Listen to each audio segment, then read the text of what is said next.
1 வருஷத்துக்கு முன்னாடி என் வாழ்க்கை திடீர்னு நில கொலைஞ்சு சரிஞ்சது. ராத்திரி பகலா வேலை செஞ்சு களைச்சு போயிட்டேன். திடீர்னு என் அப்பாவும் இறந்து போயிட்டாரு. எனக்கும் மத்தவங்களுக்கும் உள்ள உறவு சீர்கெட்டது. என்னோட இந்த நம்பிக்கை இல்லாத நிலையில இருந்து எனக்கு ஒரு பெரிய பரிசு கிடைக்க போகுதுன்னு அப்ப எனக்கு தெரியாது.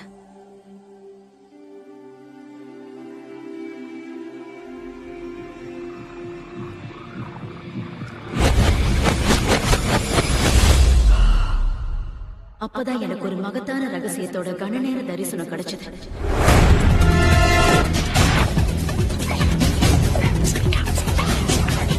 அந்த ரகசியத்தை உலக வரலாற்றுக்கு நடுவுல தேட தொடங்கினேன்.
இந்த ரகசியம் தெரிஞ்சவங்களோட பேரை கேட்ட போது என்னால நம்ப முடியல. அவங்க எல்லாம் வரலாறு படிச்ச மாமா.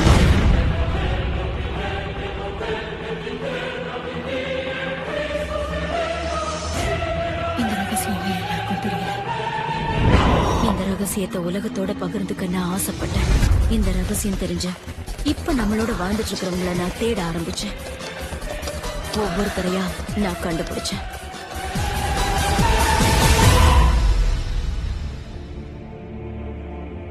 நீங்க விரும்புற மகிழ்ச்சி, ஆரோக்கியம், செல்வம் எதுவா இருந்தாலும் ரகசியம் அதை உங்களுக்கு கண்டிப்பா கொடுக்கும். நீங்க விரும்புற எதையும் பெறலாம், செய்யலாம், எதுவாகவும் ஆகலாம். நாம தேர்ந்தெடுக்கிறது எவ்வளவு பெருசா இருந்தாலும் சரி, நாம அதை அடையலாம். நீங்க எந்த மாதிரி வீட்ல இருக்க ஆசைப்படுறீங்க? நீங்க கோடீஸ்வரர் ஆகணுமா? உங்களுக்கு எந்த மாதிரியான வியாபாரம் வேணும்? நீங்க வெற்றி மேல வெற்றி அடையணுமா? உங்களுக்கு உண்மையில என்ன வேணும்?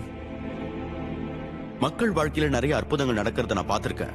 அதாவது பணம் தொடர்பான அற்புதங்கள், உடற்பிணி நீக்கம், பணப்பிரச்சனை தீர்வு, உறவு சிக்கல தீர்வு போன்ற அற்புதங்கள். இதெல்லாம் நடந்ததுக்கு காரணம் ரகசியத்தை எப்படி பயன்படுத்துறதுங்கிறத தெரிஞ்சு வச்சிருந்ததுதான். இதுதான் வாழ்க்கையோட மிகப்பெரிய ரகசியம்.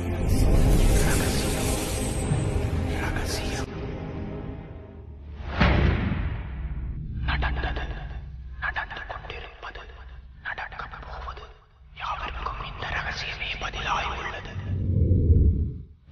அந்த ரகசியம் எதுன்னு நீங்க எல்லாரும் ஆச்சரியத்தோட யோசிச்சுட்டு இருக்கீங்களா? அத நான் புரிஞ்சுக்கிட்ட விதத்துல விளக்கமா சொல்றேன். நாம எல்லாருமே ஒரே மகா சக்தியோட இணைஞ்சுதான் செயல்படுறோம்.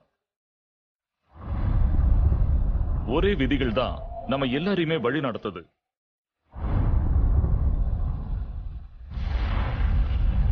பிரபஞ்சத்தோட இயற்கை விதிகள் எல்லாமே ரொம்ப துல்லியமானது. விண்கலனை நிர்மாணிக்கிறதுலயோ, மனுஷனை நிலாவுக்கு அனுப்புறதுலயோ, இல்ல நொடி சுத்தமா அதை தரையிறக்கிறதுலயோ நமக்கு எந்த விதமான சிரமமும் இருக்கிறது இல்ல. நீங்க இந்தியாவிலேயோ, Australia, New Zealand, Stockholm, London, Toronto, Montreal இல்ல நியூயார்க் எங்க இருந்தாலும் சரி, நாம ஒரே சக்தியோட இணைஞ்சுதான் செயல்படுறோம். ஒரே விதி, அதுதான் ஈர்ப்பு. ஈர்ப்பு விதிதான் அந்த ரகசியம். உங்க வாழ்க்கையோட நிகழ்வுகள் எல்லாத்தையுமே உங்களை நோக்கி கவர்ந்து இழுத்துக்கிட்டு இருக்கிறது நீங்க தான். உங்க மனசுல நீங்க தக்க வச்சுக்கிட்டு இருக்கிற காட்சிகள் மூலமா அது உங்களை நோக்கி ஈர்க்கப்படுது. அது நீங்க சிந்திச்சுக்கிட்டு இருக்கிற விஷயங்கள். உங்க மனசுல ஓடிக்கிட்டு இருக்கிற விஷயங்களை தான் நீங்க உங்களை நோக்கி ஈர்க்கிறீங்க. மேதைகளுக்கு இது நல்லா தெரியும். வரலாற்றுல நீங்க பின்னோக்கி போய் பாத்தீங்கன்னா பண்டைய பாபிலோனியர்கள் கூட இதை தெரிஞ்சு வச்சிருந்தாங்கன்றது நமக்கு நல்லாவே புலப்படும். உலகத்துல சம்பாதிக்கப்படுற மொத்த பணத்துல 96% மக்கள் தொகையில 1% இருக்கிறவங்க ஈட்டுறதுக்கு என்ன காரணம்? இத ஒரு விபத்துன்னு நினைக்கிறீங்களா? நிச்சயமா இது ஒரு விபத்து இல்ல. அது அப்படி வடிவமைக்கப்பட்டிருக்கு. அவங்க ஏதோ ஒண்ணு புரிஞ்சு வச்சிருந்தாங்க. அதுதான் அந்த ரகசியம். இப்போ உங்களுக்கு அந்த ரகசியம் அறிமுகமாக போகுது. புரியுற மாதிரி சொல்லணும்னா, ஈர்ப்பு விதிங்கிறது என்ன பொறுத்தவரை நான் என்ன ஒரு காந்தமா நினைச்சுக்கிறதுக்கு ஒப்பானது. காந்தம் ஈர்ப்பு சக்தி கொண்டதுன்னு எனக்கு நல்லாவே தெரியும். அடிப்படையில பார்த்தா ஒத்தவை தன்னை ஒத்தவற்றையே கவர்ந்து இழுக்கும்னு ஈர்ப்பு விதி சொல்லுது. ஆனா நாம என்ன தளத்துல ஏங்கிறத பத்தி தான் பேசுறோம். மனுஷங்கன்ற முறையில நாம செய்ய வேண்டியதெல்லாம் நமக்கு தேவையான எண்ணங்களை விடாப்பிடியா பிடிச்சுக்கிட்டு அதை பத்தி நாம முழுசா தெளிவாகணும். அப்படி செய்யும் போது பிரபஞ்சத்தோட சிறந்த நியதி ஒண்ண நாம வரவழைக்கிறோம். அதுதான் ஈர்ப்பு விதி. அதாவது நீங்க சிந்திக்கிற பொருளாவே நீங்க மாறிடுறீங்க. நீங்க எதை நினைக்கிறீங்களோ அதை உங்களை நோக்கி இழுக்கிறீங்க. உங்க மனக்கண்ணால நீங்க பாக்குறது உங்க கைக்கு நிச்சயம் கிடைக்கும். அந்த கோட்பாட்டை நாம விவரிக்கணும்னா அதுக்கு 3 சுலபமான வார்த்தைகள் போதும். எண்ணங்கள் பொருட்களாக பரிணமிக்கும். எண்ணங்கள் குறிப்பிட்ட அலைவரிசைகள்ல பயணம் செய்யுங்கிறத பெரும்பாலான மக்கள் புரிஞ்சுக்கிறதே இல்ல. நம்மால எண்ணங்களை அளவிட முடியும். அதனால நீங்க ஒரே எண்ணங்களை மறுபடி நினைச்சுக்கிட்டே இருந்தீங்கன்னா, புது கார் வாங்கின மாதிரி, நிறைய பணம் கிடைச்ச மாதிரி, புது நிறுவனம் தொடங்கின மாதிரி, வாழ்க்கை துணை கிடைச்ச மாதிரி, அந்த நிலையை நீங்க யோசிச்சுக்கிட்டே இருந்தீங்கன்னா நீங்க ஒரு குறிப்பிட்ட அலைவரிசையில வெளிப்படுத்துறதா அர்த்தம். எண்ணங்கள் அந்த காந்த சமிக்கைகளை வெளியே அனுப்பி அதுக்கு இணையானத உங்களை நோக்கி ஈர்க்குது. உங்க வாழ்க்கையில நீங்க எல்லா விதத்திலையும் அபரிமிதமா இருக்கிறதா கற்பனை பண்ணிக்கீங்க. கண்டிப்பா அதை நீங்க ஈர்ப்பீங்க. அது ஒவ்வொரு முறையும் ஒவ்வொருத்தர்கிட்டையும் தப்பாம வேலை செய்யுது. பிரச்சனை இங்கதான் இருக்கு. பெரும்பாலானவங்க தங்களுக்கு என்ன வேண்டாங்கறத பத்தி தான் யோசிக்கிறாங்க. அதுக்கப்புறம் தான் அந்த வேண்டாத விஷயம் திரும்ப திரும்ப ஏன் வருதுன்னு ஆச்சரியப்படுறாங்க. நீங்க ஒரு விஷயத்த நல்லதுன்னு நினைக்கிறீங்களா இல்லையா, அது உங்களுக்கு வேணுமா வேண்டாமா, அது உங்களுக்கு பிடிச்சிருக்கா பிடிக்கலையாங்கிறத பத்தி எல்லாம் ஈர்ப்பு சக்தி கவனிக்கிறது இல்ல. உங்க எண்ணங்களுக்கு ஏத்த மாதிரி அது இயங்குது. உதாரணத்துக்கு, நீங்க உங்க கடன் தொல்லைகளை நினைச்சு நொந்து போய் உட்கார்ந்துருந்தீங்கன்னா இந்த மாதிரி சிமிக்கைகளை தான் நீங்க பிரபஞ்சத்துக்கு அனுப்புறீங்க. எனக்கு இருக்கிற கடன் சுமையை பத்தி நான் கேவலமா நினைக்கிறேன்னு சொல்றதுனால அதை உங்களுக்கு நீங்களே உறுதி செஞ்சுக்கிறீங்க. உங்களோட ஒவ்வொரு அணுவிலையும் அதை உணர்றீங்க. அப்படி இருக்கும்போது கடன் தொல்லை நிச்சயமா வரும். ஈர்ப்பு விதிங்கிறது ரொம்ப கீழ்ப்படிதல் உள்ள விதி. உங்களுக்கு வேணுங்கிறத நினைச்சு நீங்க சிந்திக்கும் போது கடுமையான தீவிரத்தோட அது மேல முழு கவனத்தையும் குவிக்கிறீங்க. அதனால ஈர்ப்பு விதி மிக துல்லியமா ஒவ்வொரு முறையும் அதை உங்ககிட்ட கொண்டு வந்து சேர்க்குது. உங்களுக்கு எது வேண்டாமோ நீங்க அதை பத்தி நினைக்கும் போது, உதாரணத்துக்கு நீங்க தாமதமா போக கூடாதுங்கிறதையே சிந்திக்கும் போது, அந்த நிகழ்வுக்கு நீங்களே காரணமாயிடுறீங்க. உங்களுக்கு வேண்டாங்கிறத பத்தி எல்லாம் ஈர்ப்பு விதிக்கு கவலையே இல்ல. அதை உங்ககிட்ட கொண்டு வந்து சேர்த்துரும். மறுபடியும் அதை உங்ககிட்ட கொண்டு வந்து சேர்க்கும். உங்களுக்கு பிடிச்சிருக்கு பிடிக்கலங்கிறத பத்தி எல்லாம் ஈர்ப்பு சக்தி பாரபட்சம் காட்டாது. நீங்க நினைக்கிறத அது உங்ககிட்ட கொண்டு வந்து கொடுக்கும்.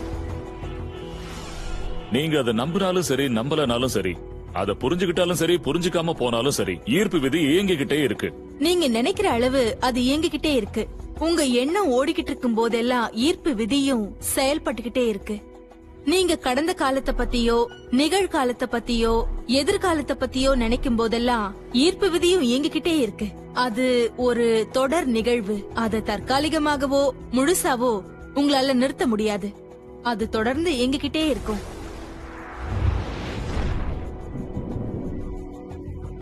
படைப்பு எப்பவும் நிகழ்ந்துகிட்டே இருக்கு.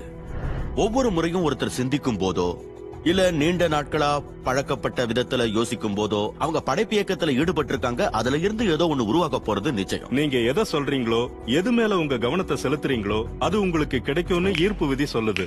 அது மோசமானதுன்னு நீங்க குற்றம் சொன்னா நீங்க உருவாக்குற விஷயமும் அது மாதிரி மோசமா தான் இருக்கும். ஏய், என்ன இது? என்னால இதை சாப்பிட முடியாது. எனக்கு ஒரு மாணவர் இருந்தாரு. அவரு பேரு ராபர்ட். அவரு ஓரின சேர்க்கையாளர். அவரு என்னோட இணையதள வகுப்பு ஒண்ணுல பங்கெடுத்துக்கிட்டு இருந்தாரு. அதனால அவருக்கும் எனக்கும் மின்னஞ்சல் தொடர்பு இருந்தது. அவரு எனக்கு எழுதின மின்னஞ்சல்ல அவரு தன்னோட வாழ்க்கையில வெறுத்து ஒதுக்குற எல்லா யதார்த்தங்களையும் சுட்டி காட்டி இருந்தாரு. சக ஊழியர்கள் அவரை சீண்டுனாங்க. அவங்க அவர்கிட்ட நடந்துகிட்ட விதம் அருவருக்கத்தக்க மாதிரி இருந்ததால அவரு எப்பவும் மன இறுக்கத்தோடயே இருந்தாரு. அவரு தெருவுல நடந்து போகும் போதெல்லாம் இவரை மாதிரி ஆட்களை வெறுக்கிற மக்கள் ஏதாவது ஒரு வழியில அவரை துன்புறுத்த நினைச்சாங்க. அவரு ஒரு நகைச்சுவை நடிகனாகணும்னு விரும்பினாரு. ஆனா அவர் ஒவ்வொரு முறை மேடை ஏறும் போதெல்லாம் மக்கள் அவருடைய தன்பால் புணர்ச்சியின் குணத்தை பத்தி கேள்வி மேல கேள்வி கேட்டு துன்புறுத்தினாங்க. அவரோட மொத்த வாழ்க்கையும் சந்தோஷம் இல்லாம துன்பத்தால நிறைஞ்சிருந்தது. அவர் ஒரு தன்பால் புணர்ச்சியாளரா விளங்கிய காரணத்தினால அவர் தாக்கப்பட்டதை சுத்தியே எல்லாம் அமைஞ்சிருந்தது. தனக்கு வேணான்னு அவரு நினைக்கிற விஷயத்து மேலதான் அவர் முழு கவனத்தையும் செலுத்துறாருன்னு நான் சுட்டி காட்டினேன். அவர் எனக்கு அனுப்பின மின்னஞ்சலை நான் அவருக்கே திருப்பி அனுப்பி இத படிச்சு பாருங்க, இத பத்தி நீங்க உணர்ச்சி வசப்படுறத என்னால உணர முடியுது. எந்த விஷயத்தையும் உணர்ச்சி பூர்வமா நம்ம அணுகும் போது அது சீக்கிரமாவே நடக்க ஆரம்பிக்கும்னு நான் அவர்கிட்ட சொன்னேன். நான் சொன்னத அவரு நல்லாவே புரிஞ்சுக்கிட்டாரு. அதுக்கப்புறம் அவரு தான் மனசார விரும்புற விஷயங்கள்ல தன்னோட கவனத்தை உண்மையாவே செலுத்த தொடங்கினாரு. அடுத்த 7-8 வாரங்கள்ல நடந்த விஷயங்கள் எல்லாத்தையுமே உண்மையிலேயே நம்ம அற்புதம் தான் சொல்லணும். அவரோட அலுவலகத்துல அவருக்கு தொல்லை கொடுத்துக்கிட்டு இருந்தவங்க எல்லாரும் ஒண்ணு வேற பகுதிக்கு மாற்றம் செய்யப்பட்டாங்க, இல்லனா வேலையில இருந்தே போயிட்டாங்க. அவரை தொந்தரவு செய்யறதையும் விட்டுட்டாங்க. இப்போ தன்னோட வேலையை அவரு நேசிக்க தொடங்கியிருக்காரு. இப்போ அவரு தெருவுல நடந்து போகும்போதெல்லாம் அவரை யாரும் துன்பப்படுத்துறதே இல்ல. அந்த மாதிரி ஆட்கள் எங்க போனாங்கன்னே தெரியல. அவரு நகைச்சுவை மேடைகள்ல தோன்றின போது மக்கள் எல்லாரும் எழுந்து நின்னு கை தட்டினாங்க. யாரும் அவரை கேள்வி கேட்டு சங்கடப்படுத்தல. அவரு தனக்கு என்ன வேணாம், தான் எதுக்கு பயப்படுறோம், எதை தவிர்க்க விரும்புறோங்கிறதுல கவனம் செலுத்துறத விட்டுட்டு தனக்கு வேணுங்கிறதுல கவனம் வச்சதால அவரோட வாழ்க்கையே மாறிடுச்சு. நம்ம வெளி தோற்றத்திலையும் நம்ம செயல்பாடுகளையும் நாம நம்பிக்கையோட இருக்கலாம். அதன் மூலமா நாம நல்ல மனிதர்களையும் நல்ல நிகழ்வுகளையும் ஈர்க்க நினைக்கலாம். அந்த மாதிரி இல்லாம ஒருவேளை நாம கோபமா இருந்தோம்னா அதே மாதிரி கோபமான மக்களையும் மோசமான சந்தர்ப்பங்களையும் தான் நாம நிச்சயமா ஈர்ப்போம். நீங்க உங்களை நோக்கி கவர்ந்து இழுக்கிறது உங்க உணர்வு நிலையில ஆதிக்கம் செலுத்துற எண்ணங்களை தான். அது சுயநினைவோட மேற்கொள்ளப்பட்டதா இருக்கலாம், இல்ல அப்படி இல்லாமலேயும் இருக்கலாம். இங்க அதுதான் சிக்கல். ரகசியத்தை பத்தியோ இல்ல மனுஷனோட ஆற்றலை பத்தியோ அல்லது தினசரி வாழ்க்கையில நம்ம நோக்கங்களுக்கு இருக்கிற சக்தியை கவனிச்சீங்கன்னா அது நம்மள சுத்தி இருக்கிறத பார்க்கலாம். நாம செய்ய வேண்டியதெல்லாம் கண்களை நல்லா அகலமா திறந்தா போதும். ஈர்ப்பு விதி எல்லா இடத்திலயும் வியாபிச்சிருக்கு. நீங்க எல்லாத்தையும் உங்களை நோக்கி கவர்ந்து இழுக்கிறீங்க. மக்கள், வேலை, சந்தர்ப்பங்கள், ஆரோக்கியம், செல்வ செழிப்பு, கடன், சந்தோஷம், உங்களோட காரு, உங்களோட சமூகம் எல்லாத்தையும் நீங்க ஒரு காந்தம் மாதிரி கவர்ந்து இழுக்கிறீங்க. நீங்க நினைக்கிறது உங்களை வந்தடையுது. உங்களோட மூளையில ஓடுற எண்ணங்களோட வெளிப்பாடுதான் உங்களோட மொத்த வாழ்க்கையும். நான் ஒரு கனவு கோட்டையை கட்டுற பார்வையில இருந்தோ இல்ல ஒரு கோமாளித்தனமான ஒரு கற்பனை தளத்துல இருந்தோ நான் உங்ககிட்ட பேசல. நான் ஒரு ஆழமான அடிப்படை புரிதல் தளத்துல இருந்து தான் உங்ககிட்ட பேசிக்கிட்டு இருக்கேன். குவாண்டம் இயற்பியல் உண்மையிலேயே இந்த கண்டுபிடிப்பத்தா உங்களுக்கு சுட்டி காட்டுது. அதன்படி மனசுங்கிற ஒண்ணு இல்லாம பிரபஞ்சம்னு ஒண்ணு சாத்தியம் இல்லாததுன்னு அது சொல்லுது. நாம எதை உணர்ந்துகிட்டு இருக்கோமோ அதத்தான் மனசு வடிவமைச்சுக்கிட்டு இருக்குங்கிறது தான் உண்மை. உங்களுக்கு அந்த விதி புரியலங்கிறதுனால நீங்க அதை ஒதுக்க வேண்டிய அவசியம் இல்ல. உங்களுக்கு மின்சார சக்தியை பத்தி புரியாம இருக்கலாம். சொல்ல போனா மின்சாரம் என்னங்கிறது யாருக்குமே தெரியாது. ஆனா அதோட பயனை நீங்க அனுபவிக்கிறீங்கல்ல, அது எப்படி இயங்குதுன்னு உங்களுக்கு தெரியுமா? எனக்கு அதை பத்தி ஒண்ணும் தெரியாது. ஆனா எனக்கு ஒரே ஒரு விஷயம் தெரியும். மின்சார சக்தியை பயன்படுத்தி ஒருத்தரோட உணவையும் வேக வைக்கலாம், இல்ல அவரையே வேக வைக்கலாம். ரகசியத்தை பத்தி தெரிஞ்சுக்க ஆரம்பிக்கும் போது பெரும்பாலான சமயத்துல மக்கள் தங்களுக்குள்ள இருக்கிற எதிர்மறையான எண்ணங்களை கண்டு பயந்து போயிடுறாங்க. 2 விஷயத்தை அவங்க நல்லா தெரிஞ்சுக்கணும். ஒண்ணு, எதிர்மறையான எண்ணங்களை காட்டிலும் நேர்மறையான எண்ணங்களுக்கு 100 மடங்கு அதிக சக்தி இருக்குன்னு அறிவியல் பூர்வமா நிரூபிக்கப்பட்டிருக்கிறத அவங்க புரிஞ்சுக்கணும். நமக்கு உண்டாகிற கவலையை இது ஓரளவுக்கு போக்கும். அப்புறம் 2வது என்னன்னா, உங்க எண்ணங்கள் எல்லாமே நினைச்ச உடனேயே கை கூடுறதில்ல. அப்படி நடந்தா நாம பெரிய பிரச்சனையில மாட்டிப்போம். அந்த கால இடைவெளி இருக்கிறதுக்காக கடவுளுக்கு நீங்க நன்றி சொல்லணும். கால தாமதங்கிற ஒண்ணு நம்ம நல்லதுக்கு தான். எண்ணங்களை மறுபரிசீலனை செய்யறதுக்கும் தேவைகளை தீர்மானிக்கிறதுக்கும் புதுசா தேர்ந்தெடுக்கவும் அது அனுமதிக்குது. நீங்க உங்க எண்ணங்களை குறிச்சு விழிப்புணர்வு அடைஞ்சு அதை கவனமா தேர்ந்தெடுத்து அது மூலமா சந்தோஷமா இருக்க விரும்பலாம். ஏன்னா உங்க சொந்த வாழ்க்கையில பெருமை மிக்க படைப்புன்னு சொல்லணும்னா அது நீங்க தான்.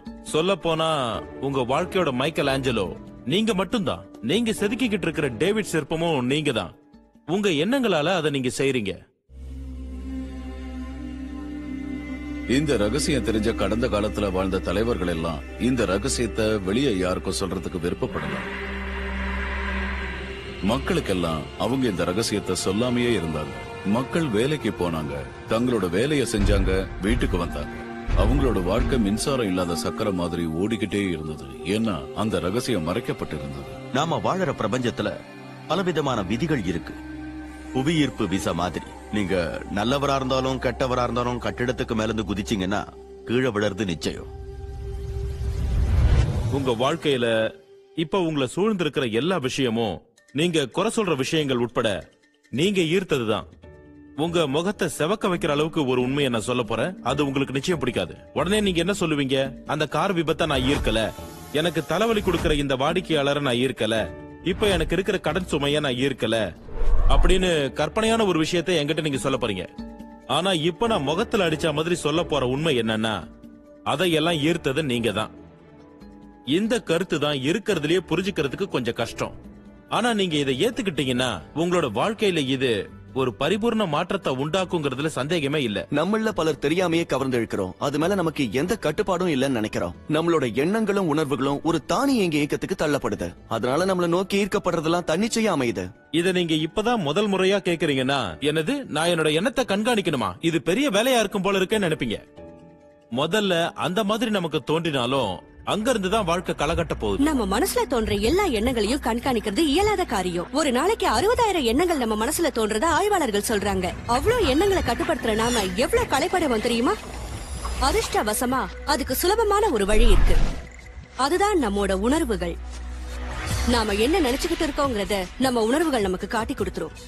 உங்களோட எண்ணங்கள் தான் உங்க உணர்வுகளை உருவாக்குது.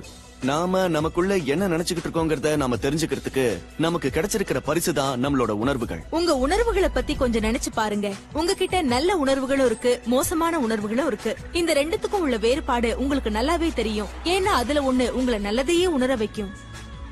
மனச்சோர்வு, கோபம், காழ்ப்புணர்வு, குற்ற உணர்வு, இது மாதிரியான உணர்வுகள் உங்களுக்கு நிச்சயமா ஊக்கமளிக்காது. அதெல்லாம் மோசமான உணர்வுகள். வேற ஒரு நிலையிலிருந்து நீங்க அத மோசமான அலைவரிசை இல்லனா மோசமான அதிர்வுகள்னு கூட சொல்லலாம். இன்னொரு பக்கம் பாத்தீங்கன்னா உங்ககிட்ட நல்ல உணர்ச்சிகளும் நல்ல உணர்வுகளும் இருக்கு. அது உங்களோட நல்ல உணர்வுகளை தூண்டுறதுனால அது ஏற்படும் போது உங்களுக்கு தெரியும். பரவசம், மகிழ்ச்சி, நன்றி உணர்வு, அன்பு, இது எல்லாத்தையும் அதுக்கு உதாரணமா சொல்லலாம். ஒவ்வொரு நாளும் இப்படியே இருந்தா எப்படி இருக்கும்னு கற்பனை பண்ணி பாருங்களேன். நல்ல உணர்வுகளை கொண்டாடும் போது நீங்க இன்னும் அதிகமான நல்ல உணர்வுகளையும் அதை ஏற்படுத்துற விஷயங்களையும் கவர்ந்து இழுக்கிறீங்க. அதை செய்யறது ரொம்ப ரொம்ப சுலபம். இப்ப எப்படி உணர்றீங்கன்னு கேட்டா, நான் மகிழ்ச்சியா உணர்றேன்னு சொல்றீங்களா? நல்லது, அதையே தொடர்ந்து செய்யுங்க. நாம எல்லாரும் சரியான திசையில திட்டமிட்டபடிதான் போய்கிட்டு இருக்கோமா இல்லையாங்கிறத நமக்கு உணர்த்துற அறிவிப்பு கொடிகள் தான் உணர்வுகள். நீங்க நல்ல உணர்வோட இருந்தா உங்க விருப்பங்களோட ஒத்து போற விதத்துல உங்க வருங்காலத்தை கட்டி எழுப்புறீங்கன்னு அர்த்தம். ஆனா நீங்க மோசமான உணர்வோட இருந்தா உங்க வருங்காலம் அதுக்கு எதிர்மறையா அமையும்.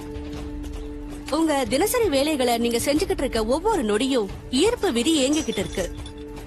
நாம சிந்திச்சுட்டு இருக்கிற, உணர்ந்துட்டு இருக்கிற ஒவ்வொன்னும் நம்ம வருங்காலத்தை உருவாக்கிட்டு இருக்கு. நீங்க கவலைப்பட்டுட்டு இருந்தாலோ இல்ல பயந்தாலோ நீங்க நாள் முழுக்க அதே உணர்வை உங்களை நோக்கி ஈர்ப்பீங்க.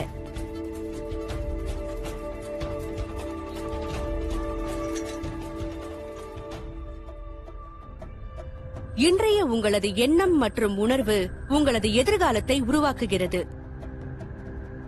நீங்க என்ன சிந்தனை செய்றீங்கிறத விட நீங்க எப்படி உணர்றீங்கிறதுக்கு ஏத்த மாதிரி தான் நீங்க கவர்ந்து இழுக்கிற விஷயங்களும் இருக்கும்.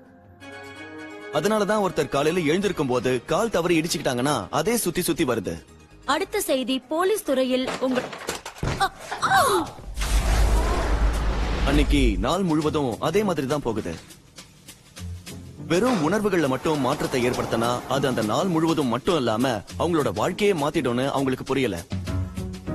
நீங்க ஒரு நாளை நல்லபடியா தொடங்கி ஒரு மகிழ்ச்சியான உணர்வோட இருந்தீங்கன்னு வைங்க.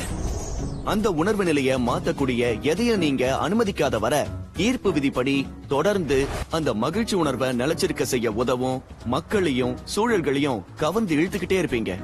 நல்ல நாள், கெட்ட நாள், பணம் வந்து சேர்றது, வறுமையில வாடுறது, இதெல்லாமே ஒருத்தர் தொடர்ந்து என்ன உணர்றாங்கன்றத பொறுத்துதான் அமையும். இந்த நொடியை நீங்க ஆரோக்கியமா இருக்கிறதா உணர ஆரம்பிங்க. செழிப்பா இருக்கிறதா உணர ஆரம்பிங்க. உங்களை சுத்தி அன்பு இருக்கிறதா உணர ஆரம்பிங்க. இதெல்லாம் இல்லைன்னாலும் அப்படி செய்யுங்க. அப்படி செஞ்சா இந்த பிரபஞ்சம் நீங்க பாடுற பாட்டுக்கு உங்க கூட சேர்ந்து பாடும். உங்க உள்ளுணர்வுக்கு பதில் தரும் விதமா பிரபஞ்சம் அதை எல்லாத்தையும் உங்க முன்னாடி கொண்டு வந்து நிறுத்தும். ஏன்னா அப்படித்தானே நீங்க உணர்றீங்க. உங்கள் எண்ணமும் உங்கள் உணர்வும் உங்கள் வாழ்க்கையை உருவாக்குகிறது. அது எப்பவுமே அப்படிதான் இருக்கும். இது நிச்சயம். உங்க எண்ணங்களையும் உணர்வுகளையும் நீங்க எது மேல ஒருமுகப்படுத்திருக்கீங்களோ அது உங்களுக்கு தேவையோ தேவையில்லையோ அதைத்தான் நீங்க உங்க அனுபவத்துக்குள்ள ஈர்க்கிறீங்க. இது ஜீரணிக்க கஷ்டமா இருக்கும். ஆனா நாம அதை திறந்த மனசோட அணுகும் போது அதோட விளைவுகள் பிரமிக்க வைக்கும். அதாவது உங்க எண்ணங்கள் உங்க வாழ்க்கையில பாதிப்பை ஏற்படுத்தியிருந்தா புரிந்துணர்வுல மாற்றத்தை ஏற்படுத்தி அதை நம்மளால சரி பண்ண முடியும். நீங்கள் பயணப்படும் போது உங்களுக்கென தனி பிரபஞ்சத்தை உருவாக்குகிறீர்கள். நீங்க நல்லா இருக்கிறதா உணர்றது ரொம்ப முக்கியம். ஏன்னா உங்களோட இந்த உணர்வு தான் நம்மளோட பிரபஞ்சத்துக்கு சமிக்கைகளா ஒளிபரப்பாகி அதுக்கு ஒத்தபற்ற இன்னும் அதிகமா உங்களை நோக்கி ஈர்க்குது. நீங்க நல்லா இருக்கிறதா நினைக்கிற உணர்வு அதிகரிக்கும் போது நீங்க நல்லா இருக்கிறதா உணர்றதுக்கு உதவுற விஷயங்களை இன்னும் அதிகமா கவர்ந்து இழுக்கிறீங்க. அது மூலமா உங்களை மேல மேல உயர்த்திக்கிறீங்க. நீங்க மனசொடைஞ்சு போயிருந்தா அதை ஒரு நொடியில மாத்திடலாம்னு உங்களுக்கு தெரியுமா?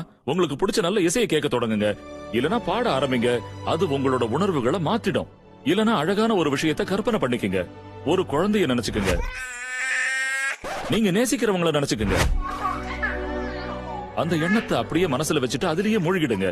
மத்த எந்த எண்ணங்களாலையும் பாதிக்கப்படாதீங்க. உங்க உணர்வுகள் நல்லதா அமைய நான் உத்தரவாதம் தரேன். உங்களுக்கு மகிழ்ச்சியான மனநிலையை ஏற்படுத்துறதுல உங்க செல்ல பிராணிகளுக்கு பங்கு இருக்கு. ஏன்னா அதுங்க உங்களை ஒரு உன்னதமான மனநிலைக்கு கொண்டு போகுதுங்க.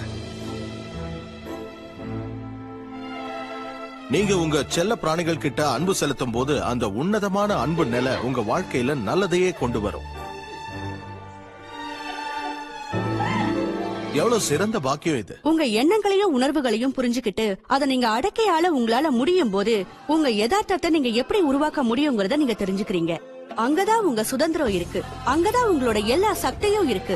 உங்க வாழ்க்கைய உருவாக்குறவரா நீங்க மாறுறது எப்படின்னு அப்பதான் நீங்க தெரிஞ்சுப்பீங்க. அந்த நிலையை நீங்க அடைஞ்சி இந்த ஈர்ப்பு விதியை நீங்க பயன்படுத்தினா நீங்க கற்பனை செஞ்சு கூட பார்க்க முடியாத ஒரு வாழ்க்கைய உங்களால நிச்சயமா அடைய முடியும். இந்த ரகசியத்தை நான் தெரிஞ்சுக்கிட்டு என் வாழ்க்கையில பயன்படுத்த ஆரம்பிச்சதும் அது மாயாஜாலமா மாறிடுச்சு. ஒவ்வொருத்தரும் கனவு காண்ற வாழ்க்கையை நான் தினசரி வாழ்ந்துகிட்டு வரேன். என் மாளிகையோட மதிப்பு $4.5 மில்லியன். அன்பான மனைவி எனக்கு கிடைச்சிருக்கா. விடுமுறையை கொண்டாட நான் உலகத்துல இருக்கிற எல்லா இடத்துக்கும் போயிருக்கேன். மலைகள்ல ஏறி இருக்கேன். சாகச பயணங்கள் செஞ்சிருக்கேன். இது எல்லாமே நடந்ததுக்கும் நடந்துகிட்டு இருக்கிறதுக்கும் காரணம் என்னன்னு பாத்தீங்கன்னா நான் அந்த ரகசியத்தை தெரிஞ்சுக்கிட்டதுதான். அற்புதமான வாழ்க்கைங்கிறது நிச்சயமா சாத்தியமான ஒண்ணுதான். வாழ்க்கைனாலே அப்படித்தானே இருக்கணும்.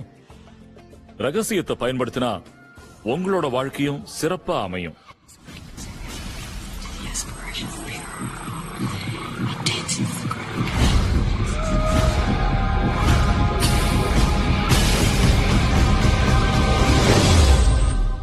இந்த அருமையான செயல்பாட்டுல அவங்களோட பங்கு என்ன, பிரபஞ்சத்தோட பங்கு என்னன்னு நிறைய பேர் என்கிட்ட அடிக்கடி கேள்வி கேட்கறது உண்டு. அதோட விளக்கத்தை பார்க்கலாம். உங்க எல்லாருக்கும் அலாவுதீனும் அற்புத விளக்குங்கிற கதை நல்லாவே ஞாபகம் இருக்கும். அலாவுதீன் விளக்க எடுத்து தேய்ச்ச உடனே அதுல இருந்து ஒரு பூதம் கிளம்பும்.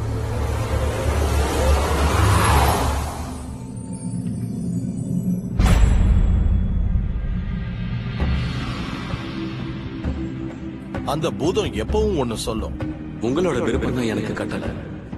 இப்ப நமக்கு சொல்லப்படுற அலாவுதீன் கதையில வர பூதம் 3 கட்டளையை தான் நிறைவேற்றும். ஆனா இந்த கதையோட மூலம் வரைக்கும் போய் பார்த்தா கட்டளைகளுக்கு கணக்கே இல்லைங்கிறது தெளிவா புரிய வரும். அத பத்தி கொஞ்சம் யோசிச்சு பாருங்க. இப்போ இந்த உருவ கதையை எடுத்து நம்மளோட வாழ்க்கையில நாம பொருத்தி பார்க்கலாம். இந்த கதையில தனக்கு வேணுங்கிறத எப்பவுமே அலாவுதீன் தான் கேக்குறாங்கிறத நாம ஞாபகம் வச்சுக்கணும். இன்னொரு பக்கம் அந்த பூதத்துக்கு பாரம்பரியமா நாம பல பேர்களை வச்சுக்கிட்டு வந்திருக்கோம். தேவரட்சகன், பரபிரம்மம், இப்படி பல பேர்களை கொடுத்திருக்கோம். உங்களுக்கு எது பிடிச்சிருக்கோ அதை நீங்க தேர்ந்தெடுத்துக்கலாம். ஆனா ஒவ்வொரு பாரம்பரியமும் நம்மளை விட பெரிய சக்தி ஒண்ணு இருக்குங்கிறத சொல்லிக்கிட்டு வந்திருக்கு. அந்த பூதம் எப்பவும் ஒண்ணுதான் சொல்லும், உங்களோட விருப்பம் தான் எனக்கு கட்டளை. உருவகப்படுத்துற செயல்முறை இருக்கு. அது 3 படிகளை கொண்டது. அந்த மகத்தான செயல்முறை உருவாகி 2000 வருஷம் ஆகுது. முதல் படி கேக்குறது. பிரபஞ்சத்துக்கு நீங்க ஆணையிடுங்க. உங்களுக்கு என்ன தேவைங்கிறது இந்த பிரபஞ்சத்துக்கு தெரியட்டும். உங்க எண்ணங்களுக்கு இந்த பிரபஞ்சம் செயல்விடை அளிக்கும்.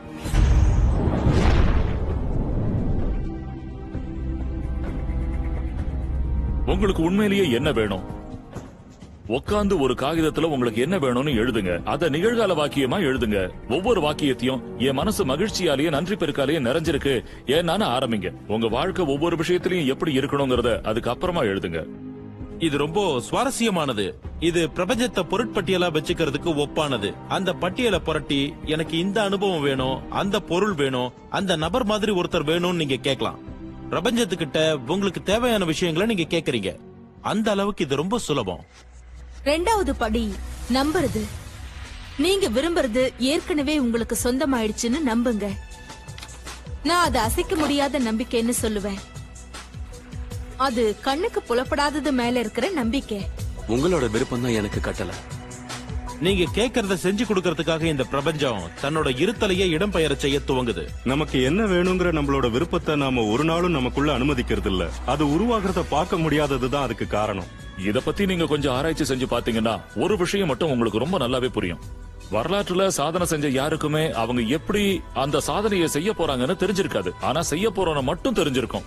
அது எப்படி வரப்போறதுங்கிறத பத்தி நீங்க தெரிஞ்சு வச்சிருக்க வேண்டாம். பிரபஞ்சம் எப்படி இடம் மாறுதுங்கிறதையும் நீங்க தெரிஞ்சுக்க வேண்டாம். ரகசியத்தை பயன்படுத்தினா கண்டிப்பா அதை நீங்க ஈர்ப்பீங்க. அது அப்படி வடிவமைக்கப்பட்டிருக்கு.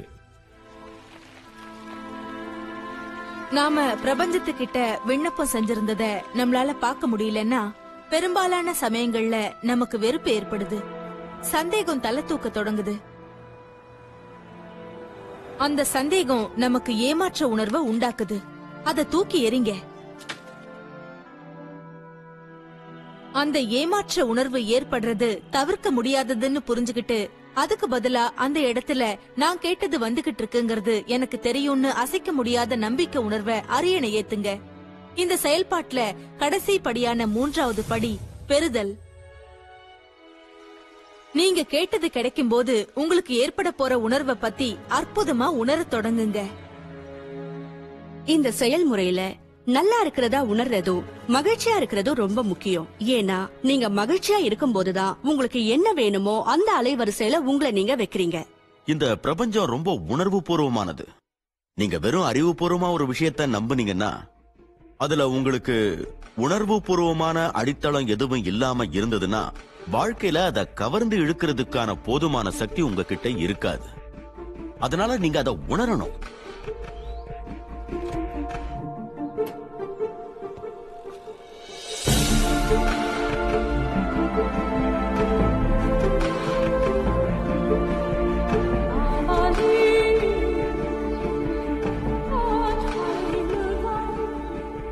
உங்க கற்பனைகளை உங்களால உண்மையா மாத்த முடிகிற போது பெரிய பெரிய மனக்கோட்டைகளை கட்டுற நிலைமையை நீங்க அடையறீங்க. அதத்தான் நாம எல்லாரும் படைப்பு இயக்க செயல்பாடுன்னு சொல்றோம். ஈர்ப்பு விதியை படிச்சு தெரிஞ்சுக்கிட்டு அதை பயன்படுத்தினா நீங்க விரும்புற ஒரு விஷயத்த இப்பவே அடைஞ்சிட்ட ஒரு உணர்வை உண்டாக்க எது தேவைங்கிறத நீங்க கண்டுபிடிக்க அது உங்களுக்கு உதவும். கடைக்கு போய் பிடிச்ச காரை ஓட்டி பாருங்க. நீங்க வாங்க விரும்புற வீட்டை முழுமையா சுத்தி பாருங்க. அது உங்களுக்கு சொந்தமாயிடுச்சுங்கிற உணர்வை பெற எதெல்லாம் தேவையோ அதையெல்லாம் செய்யுங்க. அதையெல்லாம் ஞாபகம் வச்சுக்கோங்க.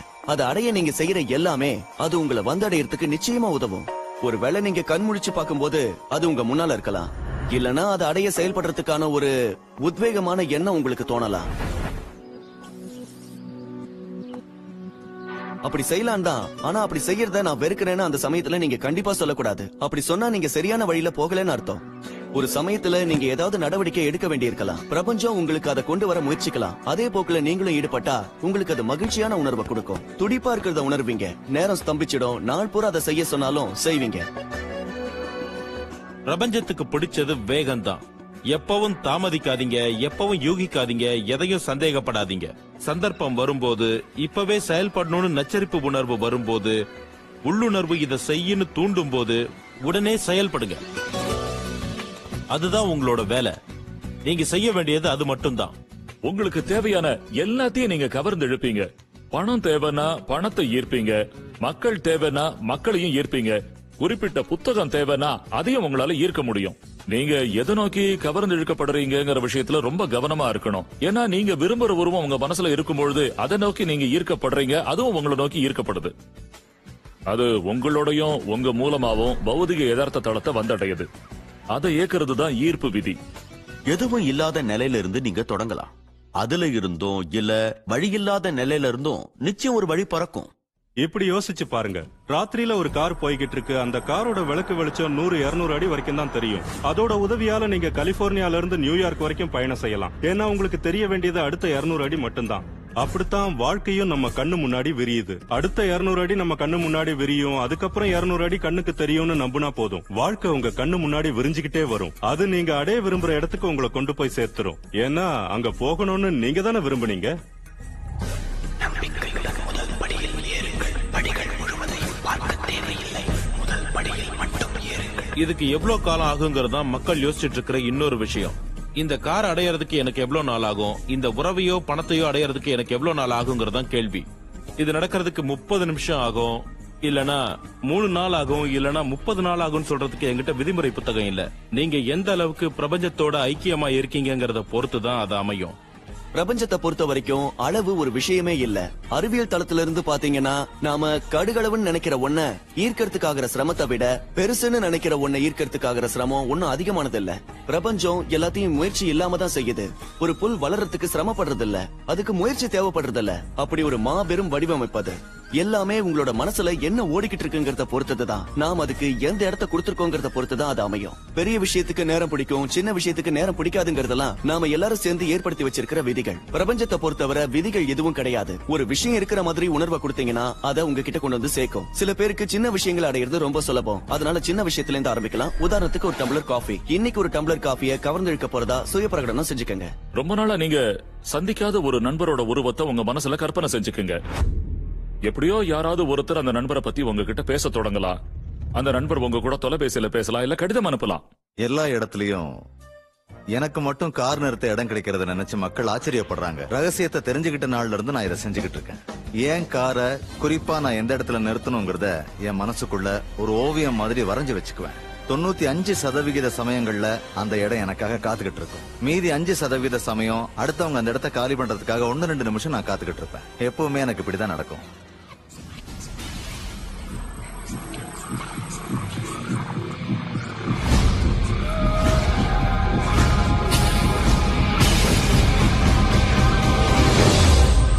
ஏராளமான மக்கள் நிகழ்காலத்தோட சூழல் கைதிகளா, முடக்கப்பட்டவர்களா, நல்லா மாட்டிக்கிட்டவங்களா உணர்றாங்க. இந்த மாதிரி சமயத்துல உங்களோட சூழல் எதுவா இருந்தாலும் சரி, அது உங்களோட தற்போதைய யதார்த்தம் தான் நான் சொல்லுவேன். அந்த தற்போதைய யதார்த்தத்துல நீங்க அந்த மாபெரும் ரகசியத்தை பயன்படுத்த தொடங்குறதன் விளைவா மாற்றம் ஏற்பட போகுது. உங்களுடைய சூழ்நிலையை நீங்க மாத்தணும்னா முதல்ல நீங்க உங்க சிந்தனைய மாத்திக்கணும். உங்களுக்கு வரும் கடிதங்கள்ல ஒவ்வொரு முறையும் நீங்க ஏதாவது ஒரு பில் இருக்கும்னு எதிர்பார்த்தீங்கன்னா என்ன நடக்கும்? கண்டிப்பா அது அங்க இருக்கும். பில் இருக்குமோங்கிற பயத்திலேயே நீங்க ஒவ்வொரு நாளும் வெளியே போறீங்க. சிறந்த விஷயம் எதையும் நீங்க எதிர்பார்க்கறது இல்ல. நீங்க கடனை பத்தியே சிந்திக்கிறீங்க, கடனை எதிர்பார்க்கறீங்க. அதனால கடன் தலைக்காட்ட தானே செய்யும். இந்த மாதிரி சிந்திக்கிறதுனால ஒவ்வொரு நாளும் நீங்க உங்க எண்ணத்தை உறுதி செய்றீங்க. கடனை கட்ட சொல்லி கடிதம் வந்திருக்குமா? ஆமா வந்திருக்கு. வாங்கின கடனை திரும்ப கொடுக்க சொல்லி கடிதம் வந்திருக்குமா? ஆமா வந்திருக்கு. அது என்ன? அதை நீங்க எதிர்பார்த்துக்கிட்டு இருந்தீங்க. அதுக்கு காரணம் ஈர்ப்பு விதி உங்களுக்கு கீழ்ப்படியறதுதான். அதனால நீங்க நினைச்சதை உங்ககிட்ட கொண்டு வந்து சேர்க்குது. உங்களுக்கு நீங்களே ஒரு உதவி செஞ்சுக்கங்க. ஒரு காசோலை எதிர்பாருங்க. இன்னைக்கு இருக்கிற நிலைமையை வச்சு நிறைய பேர் இதுதான் நான் முடிவு பண்றாங்க. அது நீங்க இல்ல, அது நீங்களா இருந்தவர். உதாரணத்துக்கு இன்னைக்கு இருக்கிற நிலைமையில உங்க வங்கி கணக்குல போதுமான அளவுக்கு பணம் இல்லன்னு, நீங்க விரும்புற உறவு உங்ககிட்ட இல்லன்னு, நீங்க ஆரோக்கியமா இல்லன்னு வச்சுக்கலாம். அது இப்ப இருக்கிற நீங்க இல்ல, அது உங்க கடந்த கால எண்ணங்கள் மற்றும் செயல்களோட எச்சம். அதனாலதான் எப்போதும் கடந்த காலத்துல நாம செஞ்ச செயல்கள் மற்றும் எண்ணங்களோட எச்சத்திலேயே தொடர்ந்து வாழ்ந்துகிட்டு இருக்கோம். உங்களோட தற்போதைய நிலைமையை பார்த்து அதை வச்சு நீங்க உங்களை விவரிச்சுக்கிட்டீங்கன்னா எதையுமே பெற முடியாத படுகொழில நீங்களே விழறீங்கன்னு அர்த்தம்.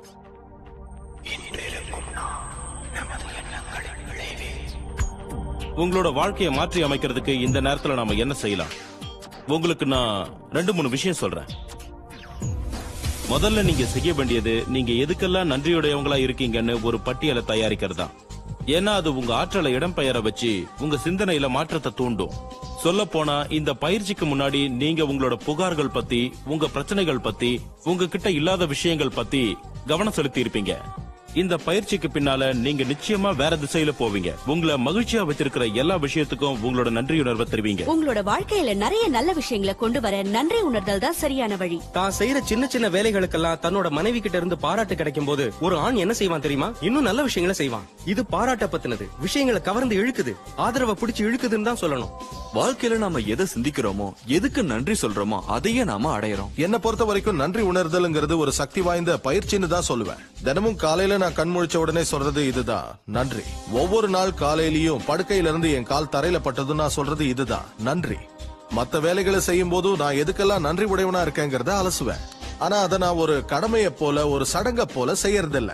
அதை நான் என் மனசார உணர்வு பூர்வமா நன்றியோட வெளியிடுவேன். உங்ககிட்ட ஏற்கனவே இருக்கிறத பத்தி நீங்க வித்தியாசமா உணர துவங்கினதும் நீங்க சிறந்த விஷயங்களை இன்னும் அதிகமா ஈர்ப்பீங்க. உங்களுக்கு நன்றி சொல்ற வாய்ப்பு அதிகமா கிடைக்கும். உங்களை சுத்தி நீங்க உற்று நோக்கி நான் விரும்பின கார் கிடைக்கல, வீடு கிடைக்கல, ஆரோக்கியம் கிடைக்கல, மனைவி கிடைக்கலன்னு சொல்றீங்களா? போதும் போதும் நிறுத்துங்க. இதெல்லாம் உங்ககிட்ட இல்லாத விஷயங்கள். உங்ககிட்ட ஏற்கனவே இருக்கிற விஷயங்கள். அதுல நீங்க கவனம் செலுத்துங்க. ஒருவேளை அது இப்ப நீங்க பாத்துட்டு இருக்கிற இந்த படமா கூட இருக்கலாம். உங்ககிட்ட இருக்கிற நேர்த்தியான உடைகளா இருக்கலாம். உங்ககிட்ட ஏற்கனவே இருக்கிற விஷயங்கள் குறித்த நன்றியுணர்வு உங்ககிட்ட தோணும் போது நீங்க விரும்புறது விரைவா உங்களை வந்து அடையும். எனக்கு எதுவுமே சரியா நடக்கிறது இல்ல, இல்லனா நிலைமை ரொம்ப மோசமாயிட்டு இருக்குன்னு நாம எல்லாரும் ஒரு நாள் புலம்பி இருப்போம். என் குடும்பத்திலயும் அப்படிப்பட்ட ஒரு சூழல் ஏற்பட்டப்ப சாலையோரம் கிடந்த சாதாரண கூழாங்கல் ஒண்ண நான் கண்டெடுத்தேன். அதை நான் என் பைக்குள்ள போட்டுக்கிட்டேன். இந்த கல்லை தொடும் போதெல்லாம் நான் நன்றி சொல்லக்கூடிய ஏதோ ஒண்ண நான் நினைச்சுக்க போறேன்னு நான் எனக்குள்ள சொல்லிக்கிட்டேன். தினமும் காலையில எழுந்த உடனே மேஜ மேல இருக்கிற அந்த கல்லை எடுத்து என் பைக்குள்ள போட்டுக்கிட்டு நான் நன்றியோட இருக்கிற விஷயங்களை நினைவுபடுத்திக்குவேன். ராத்திரியில அதை எடுத்து வெளியே வைக்கும் போதும் அதையே செய்வேன். இது எனக்கு வாடிக்கை ஆயிடுச்சு. இது சம்பந்தமா எனக்கு ஒரு அற்புதமான அனுபவம் ஏற்பட்டது. ஒரு சமயம் அந்த கல்லு என் பையில இருந்து தவறி கீழே விழுந்தப்ப என் தென்னாப்பிரிக்க நண்பர் அது என்னன்னு கேட்டாரு. அது என்னது? அது நன்றி உணர்வு கல்லுன்னு அவர்கிட்ட நான் சொன்னேன். நன்றி உணர்வு கல்லா? தென்னாப்பிரிக்காவுக்கு திரும்பி போயிட்டு அவர்கிட்ட இருந்து 2 வாரம் கழிச்சு மின்னஞ்சல் வந்தது. அதுல அவரு என் மகன் ஒரு விசித்திரமான வியாதியினால இறந்துகிட்டு இருக்கான், அது ஒரு வகையான ஹெப்படைட்டிஸ், எனக்கு 3 நன்றி உணர்வு கல்லு அனுப்ப முடியுமான்னு கேட்டிருந்தாரு. அந்த கல்லு தெருவோரத்துல கிடைக்குங்கிறதுனால நானும் சரின்னு சொன்னேன். நான் அனுப்ப போற கற்கள் தனித்துவம் வாய்ந்ததா இருக்கணுங்கிற நினைப்போட பக்கத்துல இருக்கிற நீரோடைக்கு போய் சில நல்ல கற்களை பொறுக்கி அவருக்கு நான் அனுப்பி வச்சேன். 4-5 மாசம் கழிச்சு அந்த நண்பர்கிட்ட இருந்து பதில் வந்தது. அதுல அவரு என் மகன் தேறிட்டான், இப்ப நல்லா இருக்கா, அது மட்டும் இல்லாம உங்களுக்கு இன்னொரு விஷயத்தையும் சொல்லணும், ஒரு நன்றி உணர்வு கல்லு தலா $10 வீதம் 1000 கற்களை வித்து அதை அறக்காரியங்களுக்காக நாங்க கொடுத்தோம், உங்களுக்கு நன்றின்னு சொல்லி இருந்தாரு. அதனால நன்றி உணர்வு மனப்பான்மைங்கிறது நமக்குள்ள இருக்க வேண்டியது ரொம்ப அவசியம். உங்க வாழ்க்கையில மாற்றம் ஏற்படணுங்கிறதுக்காக நீங்க அதை உடனே செய்யுங்கன்னு தான் நான் சொல்லுவேன். இது ஒரு மிகப்பெரிய விஷயம். இதோட சக்தி எவ்வளவு பெருசுன்னு வார்த்தைகளால என்னால விவரிக்க முடியல.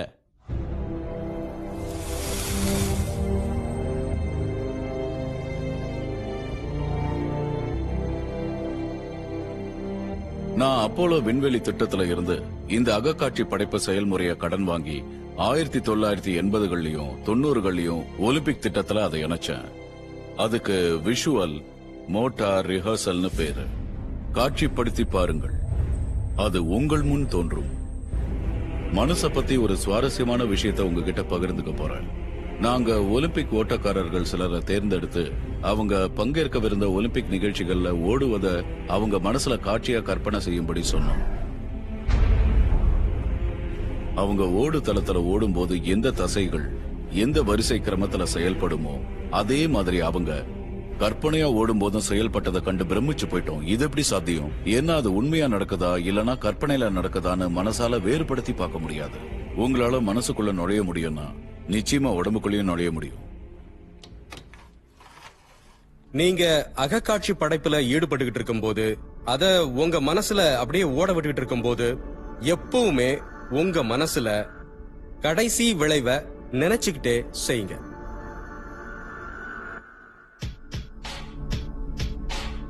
இதுக்கு ஒரு உதாரணம் சொல்றேன். உங்க கைகளோட பின்பக்கத்தை பாருங்க, அத நல்லா உத்து பாருங்க. உங்க தோலோட நிறத்தை, சுருக்கங்களை, ரத்த நாளங்களை, வளையங்களை, விரல் நகங்களை நல்ல நுணுக்கமா பாருங்க. இப்போ உங்க கைகளை மெதுவா மூடுங்க. அப்படி மூடுறதுக்கு முன்னாடி உங்க கை விரல்கள் உங்க புது காரோட ஸ்டியரிங்க பிடிச்சுக்கிட்டு இருக்கிறத உங்களால பார்க்க முடியும்.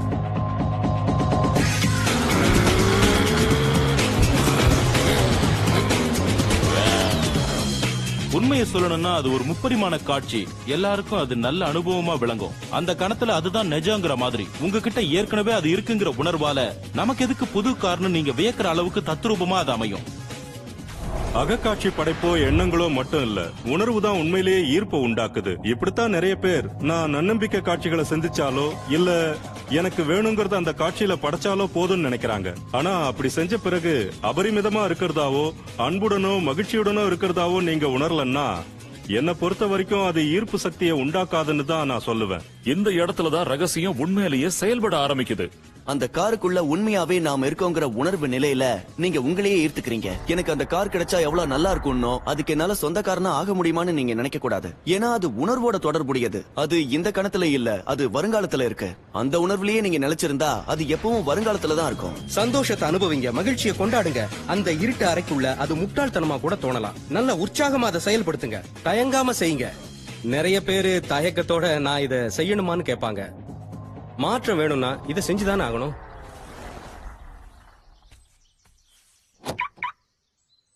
அந்த உணர்வு அதோட சேர்ந்து உங்க அகக்காட்சியும் ரெண்டும் இணைஞ்சு ஒரு கதவா திறக்கும்.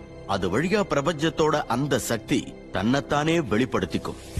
அந்த சக்தி என்னவென்று என்னால் கூற முடியாது, ஆனால் அது இருக்கிறது என்பதை மட்டும் நான் அறிவேன். எப்படின்னு கண்டுபிடிக்கிறது நம்மளோட வேலை இல்ல. எதுங்கிறதுல காட்டப்படுற நம்பிக்கை மற்றும் அர்ப்பணிப்பு மூலமா எப்படிங்கிறது வெளிப்படும். எப்படிங்கிறது பிரபஞ்சத்தோட அதிகார எல்லைக்குட்பட்டது. உங்களோட கனவை நீங்க சுருக்கமாவும் விரைவாவும் இணக்கமாவும் சென்றடையக்கூடிய வழிய பிரபஞ்சம் நல்லா தெரிஞ்சு வச்சிருக்கோம். நீங்க பிரபஞ்சத்துக்கிட்ட ஒரு விஷயத்தை ஒப்படைச்சிட்டா அது உங்ககிட்ட கொண்டு வந்து சேர்க்கப்படும் விதத்தை பார்த்து கண்டிப்பா ஆச்சரியமும் திகைப்பும் அடைவீங்க. இங்கதான் மாயாஜாலங்களும் அற்புதங்களும் நடக்குது. இத நீங்க தினமும் செய்யணும்னு நினைக்கிறதுல எந்த தப்பும் இல்ல. ஆனா அது ஒரு சடங்கா சலிப்பூட்டும் வேலையா உங்களுக்கு ஆகிடக்கூடாது. ரகசியத்தை பொறுத்தவரை முக்கியமான விஷயம் என்னன்னு பாத்தீங்கன்னா மகிழ்ச்சியான மனநிலை. இந்த மொத்த செயல்முறையும் உங்களை மகிழ்ச்சி கடல்ல ஆழ்த்தணும். எவ்வளவு முடியுமோ அவ்வளவு உவகையுடனும் இசைவுடனும் அதி உத்வேகத்துடனும் நீங்க இருக்கணும். இப்படிப்பட்ட ஒரு மாயாஜால வாழ்க்கை வாழறவங்களுக்கும் அப்படி வாழாதவங்களுக்கும் நடுவுல ஒரே ஒரு வித்தியாசம் தான் இருக்கு. இந்த மாதிரி மாயாஜால வாழ்க்கை வாழறவங்க சில நியதிகளை ஏற்படுத்திக்கிட்டவங்க. அவங்க ஈர்ப்பு விதியை பயன்படுத்துற வித்தைய கத்துக்கிட்டவங்க. அதனால அவங்க போற இடமெல்லாம் மாயாஜாலம் நடக்குது. ஏன்னா அவங்க அதை பயன்படுத்த மறக்கிறது இல்ல. ஏதோ ஒரு முறை மட்டும் பயன்படுத்திட்டு மறந்துடாம எல்லா தடவையும் அதை பயன்படுத்துறாங்க. மக்களோட கவனம் எதுலயுமே கொஞ்ச காலம் தான் நிலைச்சிருக்கும். அவங்க நான் இந்த நிகழ்ச்சியை பார்த்த ரொம்ப உத்வேகத்தோட இருக்கேன், என் வாழ்க்கையை மாத்திக்க போறேன்னு சொல்லுவாங்க. ஆனா எதிர்பார்த்த விளைவுகள் ஏற்படாது. நிலமட்டத்துக்கு கொஞ்சம் கீழே துளிர்த்து வெளியே வர தயாரா இருக்கும்.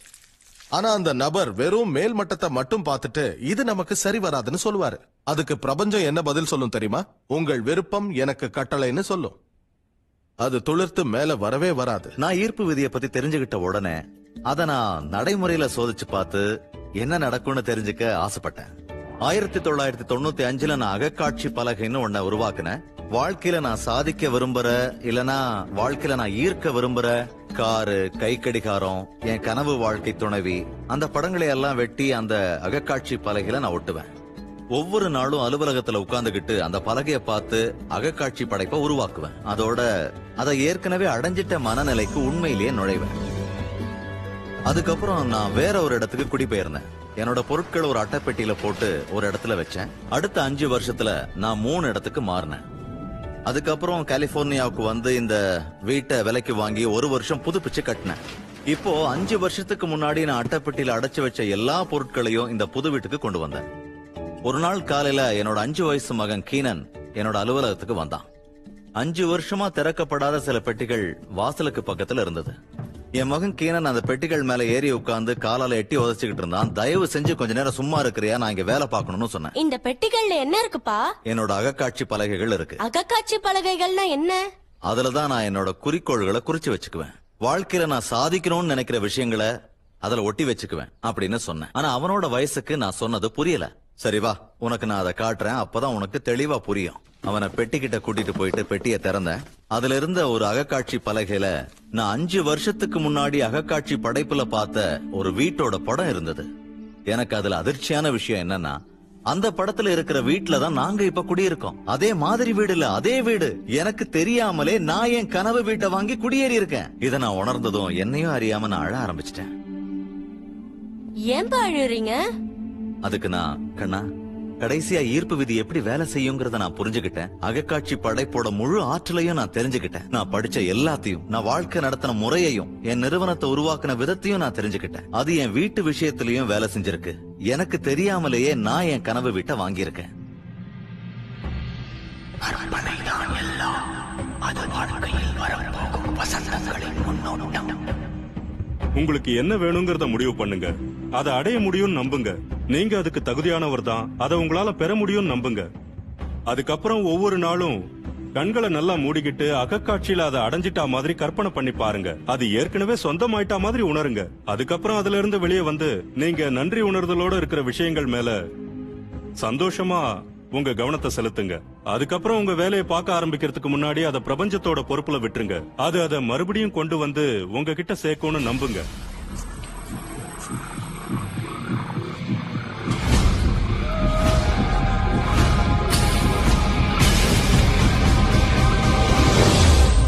ரகசியம் எனக்குள்ள ஒரு பரிபூர்ண மாற்றத்தை கொண்டு வந்தது. ஏன்னா நான் எதிர்மறையான எண்ணங்களை கொண்ட ஒரு தந்தையோட தான் வளர்ந்தேன். பணக்காரங்கள்லாம் கொள்ளையடிச்சு சொத்து சேர்த்தவங்க, பணம் வச்சிருக்கிறவங்க, ஏதாவது ஒரு வழியில மத்தவங்களை ஏமாத்தினவங்கன்ற எண்ணம் அவருக்கு இருந்தது.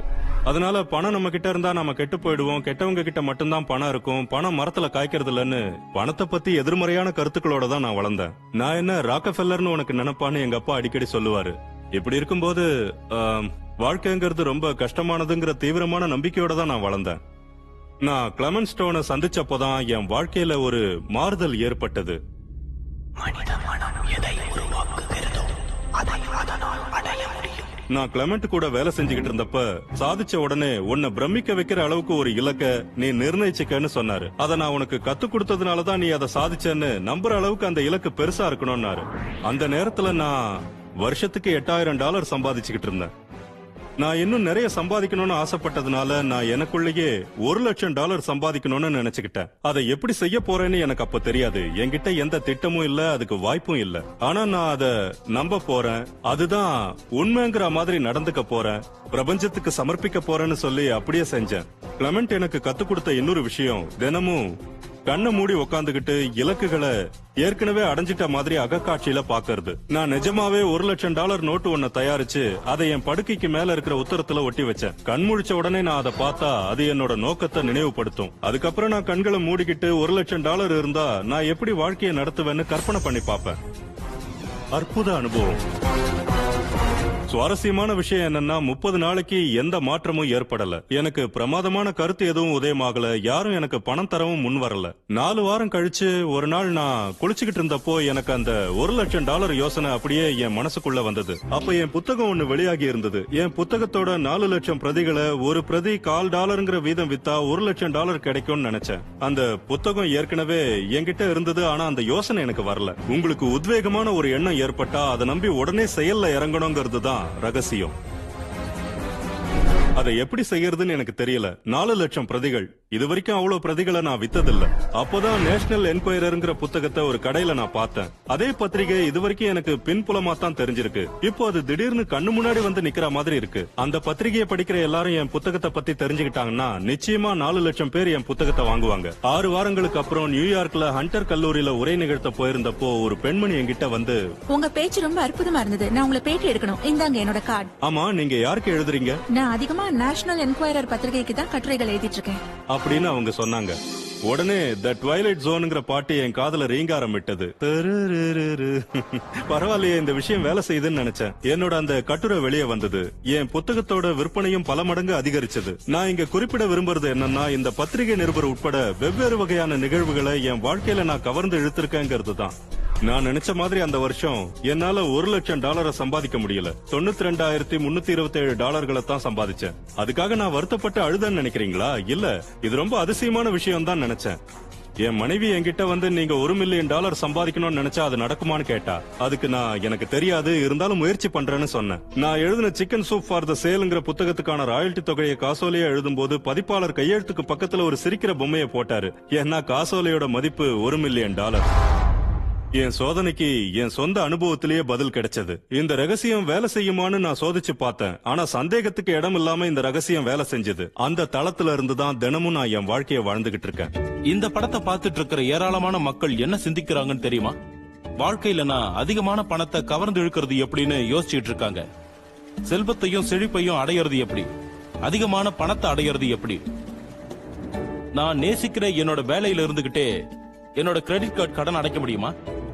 ஏன்னா என்னோட வேலை மூலமா எனக்கு வர்ற பணத்துக்கு ஒரு உச்சவரம்பு இருக்கு இல்லையா? அதிகமான பணத்தை நான் கவர்ந்து இழுக்கிறது எப்படி? பிரபஞ்சத்துக்கு விண்ணப்பம் போடுங்க. இந்த படம் மூலமா ரகசியம் பத்தி நாம பேசிட்டு இருக்கிற ஒரு விஷயத்துக்கு மறுபடியும் போகலாம். பிரபஞ்சத்தோட பொருட்பட்டியல்ல இருந்து உங்களுக்கு தேவையானதை கேட்கறது மட்டும்தான் உங்களோட வேலை. அந்த பட்டியல்ல தேவைப்படுறது பணம்னா உங்களுக்கு எவ்வளவு பணம் தேவைன்னு மட்டும் கேளுங்க. அடுத்த 30 நாளைக்குள்ள $25,000 எனக்கு எதிர்பாராத வருமானம் கிடைக்கணும்னு நீங்க பிரபஞ்சத்துக்கிட்ட கேளுங்க. இல்ல உங்களுக்கு பிடிச்ச வேற எதையாவது கேளுங்க. அது நீங்க நம்புற மாதிரி இருக்கணும். கடன்ல இருந்து வெளியே வர்றதுதான் பலருக்கு குறிக்கோளா இருக்கு. அந்த எண்ணம் உங்களை கடன்லயே அழுத்தி வச்சிரும். நீங்க நினைக்கிறது தானே நீங்க கவர்ந்து இழுப்பீங்க. ஆனா கடன்ல இருந்து வெளியேறணும் தானே நான் நினைச்சேன்னு நீங்க சொல்லுவீங்க. கடன் பத்திய சிந்தனை இருக்கிறதுனால கடனை தான் நீங்க கவர்ந்து இழுப்பீங்க. கடனை திருப்பி கொடுக்க ஒரு செயல் திட்டத்தை உருவாக்கிட்டு செல்வ செழிப்பு மேல உங்க கவனத்தை செலுத்துங்க. அடுத்த வருஷம் என்னோட வருமானத்தை ரெட்டிப்பாக்க விரும்புறேன்னு பல பேர் என்கிட்ட சொல்றாங்க. ஆனா அவங்க செயலை பார்த்தா அதை நிகழ்த்த போற காரியங்கள்ல ஈடுபட்டிருக்கிறவங்களோட நடவடிக்கை மாதிரி இருக்காது. உடனே அவங்க இது நமக்கு சரிப்பட்டு வராதுன்னு சொல்லுவாங்க. அதுக்கப்புறம் என்ன நடக்கும்? உங்கள் விருப்பம், எனக்கு கட்டளை. இல்லாமையில பற்றாக்குறையில நீங்க கவனம் செலுத்தும் போது நீங்க அத பத்தி குடும்பத்துக்கிட்ட புகார் சொல்லுவீங்க, நண்பர்கள் கிட்ட விவாதிப்பீங்க, நம்ம கிட்ட போதுமான அளவு பணம் இல்லன்னு குழந்தைங்க கிட்ட சொல்லுவீங்க, நமக்கு அந்த பொருளை வாங்க சக்தி இல்லன்னுவீங்க. அப்படி சொன்னா உங்களால ஒரு நாளும் நிச்சயம் அந்த பொருளை வாங்க முடியாது. ஏன்னா இல்லாமங்கிற சூழ்நிலைய நீங்க மறுபடி கவர்ந்து இழுக்கிறீங்க. உங்களுக்கு செல்வ செழிப்பு வேணுமா? உங்களுக்கு அபரிமிதமான பணம் வேணுமா? அப்ப அபரிமிதத்துல கவனம் செலுத்துங்க, செல்வ செழிப்புல கவனம் செலுத்துங்க. இந்த ரகசியத்தை தெரிஞ்சுகிட்ட புதுசுல எனக்கு நான் செலுத்த வேண்டிய பில்லெல்லாம் அஞ்சல் மூலமா ஏராளமா கத்தையா வரும். உடனே நான் அதை எப்படி மாத்தலாம்னு நினைச்சேன். நீங்க கவனம் செலுத்துறதான் உங்க பக்கம் ஈர்ப்பீங்கன்னு ஈர்ப்பு விதி சொல்லுது. அதனால நான் என் வங்கி கணக்கு விவர அறிக்கைய வாங்கினேன். அதுல இருந்த மொத்த தொகையை வெள்ளை வண்ணத்தால அழிச்சிட்டு கணக்குல எவ்வளவு இருக்கணும்னு நான் விரும்பணும் அந்த தொகையை எழுதினேன். அதுக்கப்புறம் அஞ்சல் மூலமா காசோலைகள் வர்ற மாதிரி அகக்காட்சி படைப்புல ஈடுபட்டா என்னன்னு யோசிச்சேன். அது மாதிரியே செஞ்சேன். ஒரு மாசத்துல நிலைமை மாறுச்சு. நம்பவே முடியாத அளவுக்கு அற்புதம் நடந்தது. அஞ்சல் மூலமா எனக்கு காசோலைகள் வந்துகிட்டே இருந்தது. பில்லும் வரும், ஆனா காசோலைகள் தான் அதிகமா வரும். பணம் வேணும்னா நம்ம கடுமையா உழைக்கணுங்கிற அறிவுரைகளுக்கு நடுவுல தான் நான் வளர்ந்தேன். அதனால நான் அந்த பணம் எனக்கு சுலபமா அடிக்கடி வருதுன்னு மாத்திக்கிட்டேன். முதல்ல அது பொய் மாதிரி தோணும் இல்லையா? உங்க மூளையோட ஒரு பகுதி இது நடக்காதுன்னு கூச்சல் போடும். உங்க மனசுக்கும் உங்களுக்கும் கொஞ்ச காலத்துக்கு டென்னிஸ் போட்டி மாதிரி ஒண்ணு நடக்கும். செல்வத்தை சேகரிக்கணும்னு வரும்போது அது வெறும் மனநிலை தான். உங்க சிந்தனைய பொறுத்துதான் அது அமையும். நான் கொடுக்கிற பயிற்சிகள்ல 80% மக்களோட மனநிலை பத்தியும் அவங்க எப்படி சிந்திக்கிறாங்கங்கறத பத்தியுமே இருக்கும். உங்களால முடியும், என்னால அது முடியாதுன்னு நிறைய பேர் சொல்றாங்க. பணத்தோட மக்களுக்கு இருக்கிற அக உறவையும் அது கூட அவங்க நடத்துற உரையாடலையும் தங்களால மாத்த முடியும்னு அவங்க நம்பணும்.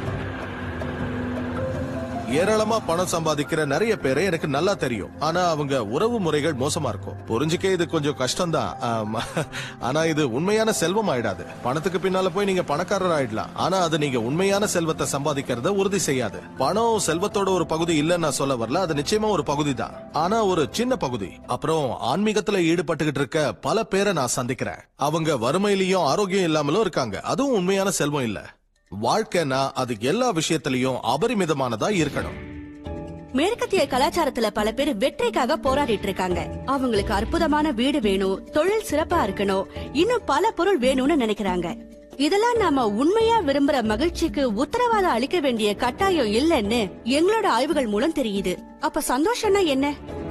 இந்த புறப்பொருள் எல்லாம் நமக்கு மகிழ்ச்சியை தருதுன்னு அதையே நாம துரத்திக்கிட்டு இருக்கோம். ஆனா அது பின்னோக்கி போற மாதிரி.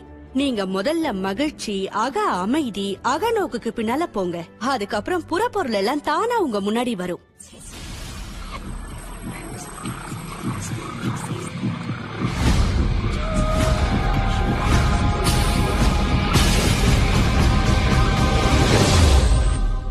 அந்த ரகசியம் என்னன்னு நான் உங்களுக்கு சொல்லணும்னா, நாம வாழற இந்த பிரபஞ்சத்தோட சிருஷ்டிகர்த்தா. நாம உருவாக்க நினைக்கிற ஒவ்வொரு அபிலாஷையும் நாம வாழற வாழ்க்கையில நம்ம கிட்ட வந்து சேரும். அதுதான் ரகசியம். நம்ம அபிலாஷைகள், எண்ணங்கள், உணர்வுகள் எல்லாமே நிஜமாகுங்கிறதுனால அவை எல்லாமே முக்கியமானவை. நான் ஒரு நாள் ஒரு பிரபல தயாரிப்பாளர் கிட்ட வேலை செய்யற ஒரு கலை இயக்குனர் வீட்டுக்கு போயிருந்தேன். அவர் வீட்ல ஒவ்வொரு மூலையிலையும் அழகான ஓவியங்கள் இருந்தது. அது எல்லாத்திலயும் மெல்லிசா ஒரு துணியை போத்திக்கிட்டு அரை நிர்வாணத்தோட ஒரு பெண் இருந்தா. அவ நம்ம கிட்ட நான் உங்களை பாக்கலங்கிற மாதிரி முகத்தை திருப்பிக்கிட்டு இருந்தா.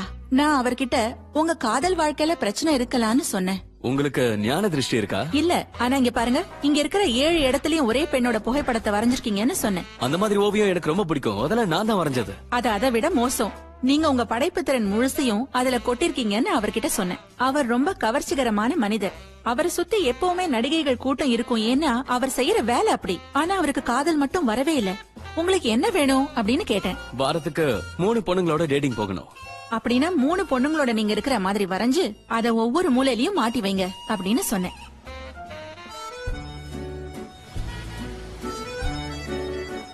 ஆறு மாசம் கழிச்சு அவரை நான் பார்த்த போது உங்களோட காதல் வாழ்க்கை எப்படி இருக்குன்னு கேட்டேன். பிரமாதமா இருக்கு. பல பெண்கள் என்ன டேட்டிங்க்கு கூப்பிடுறாங்க. அதத்தானே நீங்க விரும்புனீங்க. இப்ப நான் வாரத்துக்கு 3 டேட்டிங் போறேன். நிறைய பேர் எனக்காக போட்டி போடுறாங்க. கொடுத்து வச்சவர்னு சொன்னேன். நான் இதுல கொஞ்சம் யோசிச்சு முடிவெடுக்கணும். நான் காதலிக்க போறேன், அது மட்டும் இல்ல கல்யாணம் பண்ணிக்க போறேன் அப்படின்னு சொன்னாரு. அப்படின்னா அதையும் வரைங்க அப்படின்னு நான் சொன்னேன். காதல் நயமிக்க ஒரு உறவை ஓவியமா அவர் வரைஞ்சாரு. 1 வருஷம் கழிச்சு கல்யாணம் பண்ணிக்கிட்டாரு. இப்ப ரொம்ப சந்தோஷமா இருக்காரு. அவரோட விருப்பத்தை தெளிவா வெளியே சொன்னதுனால இது நடந்தது. பல வருஷமா அத தனக்குள்ளேயே வச்சிருந்தாரு. ஆனா அது நடக்கல. அவரோட விருப்பம் நிறைவேறாததுக்கு காரணம் என்னன்னா, அவரோட புறப்பரிமாணமா விளங்குன அவரோட வீடு எப்பவும் அவரோட விருப்பத்துக்கு முரண்பாடாவே இருந்துகிட்டு வந்திருக்கு. இந்த கருத்தை நீங்க புரிஞ்சுகிட்டீங்கன்னா நீங்க அதை உங்களுக்கு சாதகமா பயன்படுத்திக்கலாம். உறவுகளுக்கு நடுவுல நாம முக்கியமா புரிஞ்சுக்க வேண்டியது யாரு உள்ள வராங்கங்கிறது தான். முதல்ல நீங்க இத புரிஞ்சுக்கணும். உங்க வாழ்க்கை துணை மட்டும் இதுல சம்பந்தப்படல. உங்க தோழமைய நீங்களே பாராட்டலன்னா வேற யாரு பாராட்டுவாங்கன்னு நீங்க எதிர்பார்க்க முடியும்? அதனால ஈர்ப்பு விதி அல்லது ரகசியத்தின் சாராம்சமே அதை உங்க வாழ்க்கையில கொண்டு வரதுதாங்கிறத நீங்க தெள்ள தெளிவா புரிஞ்சுக்கணும். இந்த கேள்வியை கொஞ்சம் சிந்திச்சு பாருங்க. மத்தவங்க உங்களை எப்படி நடத்தணும்னு எதிர்பார்க்கறீங்களோ அந்த மாதிரி நீங்க மத்தவங்களை நடத்துறீங்களா? உங்களோட தீர்வா நீங்களே மாறிடுங்க. மத்தவங்கள சுட்டி காட்டி நீ எனக்கு கடமைப்பட்டிருக்கேன்னு சொல்லாம உங்களுக்கு நீங்களே அதிகமா கொடுத்துக்கங்க. அதுக்காக நீங்க தனியா நேரம் ஒதுக்கிக்கங்க. பொங்கி வழியிற அளவுக்கு நீங்க உங்களையே நிரப்பிக்கங்க. அப்பதான் நீங்க அடுத்தவங்களுக்கு வாரி கொடுக்கறதுக்கு வசதியா இருக்கும். நான் என் சொந்த அழக பார்க்க தவறிட்டதால என் துணைவர் எனக்கு என் அழக காட்டுவாருன்னு நினைச்சு நானும் பல உறவுகள்ல இறங்கி பார்த்தேன். என்னோட வளர்ற பருவத்துல என்னோட கதாநாயகிகள்லாம் யார் தெரியுமா? பயோனிக் உமன், வண்டர் உமன், அப்புறம் சார்லிஸ் ஏஞ்சல்ஸ் போன்றவங்க தான். அவங்க அற்புதமா இருந்தாலும் என்ன போல இல்ல. நான் லிசாவோட காதல் வலையில விழற வரைக்கும் என்னோட காப்பி கொட்ட நிறத்தோல், முழு உதடுகள், உருண்டையான இடுப்பு, சுருண்ட சுருள்முடி, இது எல்லாத்தையும் நானே நேசிக்கிற வரைக்கும் உலகத்துல இருந்த வேற யாரும் என்னையும் என் அழகையும் ரசிக்கல, நேசிக்கலங்கிறது தான் உண்மை. உங்களை பத்தி பிரமாதமான ஒரு விஷயம் இருக்கு. அத நான் 44 வருஷமா படிச்சு தெரிஞ்சுகிட்டு இருக்கேன். அதுக்காக எனக்கே நான் பாராட்ட தெரிவிச்சுக்கிறேன். முதல்ல நீங்க உங்களை நேசிக்க கத்துக்கணும். அதாவது நான் தற்பெருமையை பத்தி பேசல, உங்க மேல நீங்க வச்சிருக்கிற சுயமரியாதையை பத்தி சொல்றேன். உங்களை நேசிச்சீங்கன்னா மத்தவங்களையும் நேசிப்பீங்க. உறவுகள்ல நாம பொதுவா அடுத்தவங்கள குறை சொல்றதுதான் வழக்கம். உதாரணமா, என் கூட வேலை செய்யறவங்க சோம்பேறிங்க, என் கணவர் என்ன பைத்தியமாக்கிடுறாரு, என் குழந்தைகளோட தொல்லை தாங்க முடியல. இதெல்லாம் அடுத்தவங்க மேல செலுத்தப்படுற கவனம். உறவுகள் உண்மையிலேயே நீடிச்சு நிலைச்சு இருக்கணும்னா அவங்க கிட்ட இருக்கிற நல்ல குணங்கள் மேல நம்ம கவனம் செலுத்தணும். அவங்க குறைகள்ல கவனம் செலுத்தக்கூடாது. குறை சொல்லிக்கிட்டே இருந்தா அதுவே பெருசாகி நம்மள ஆட்டை படைக்கும்.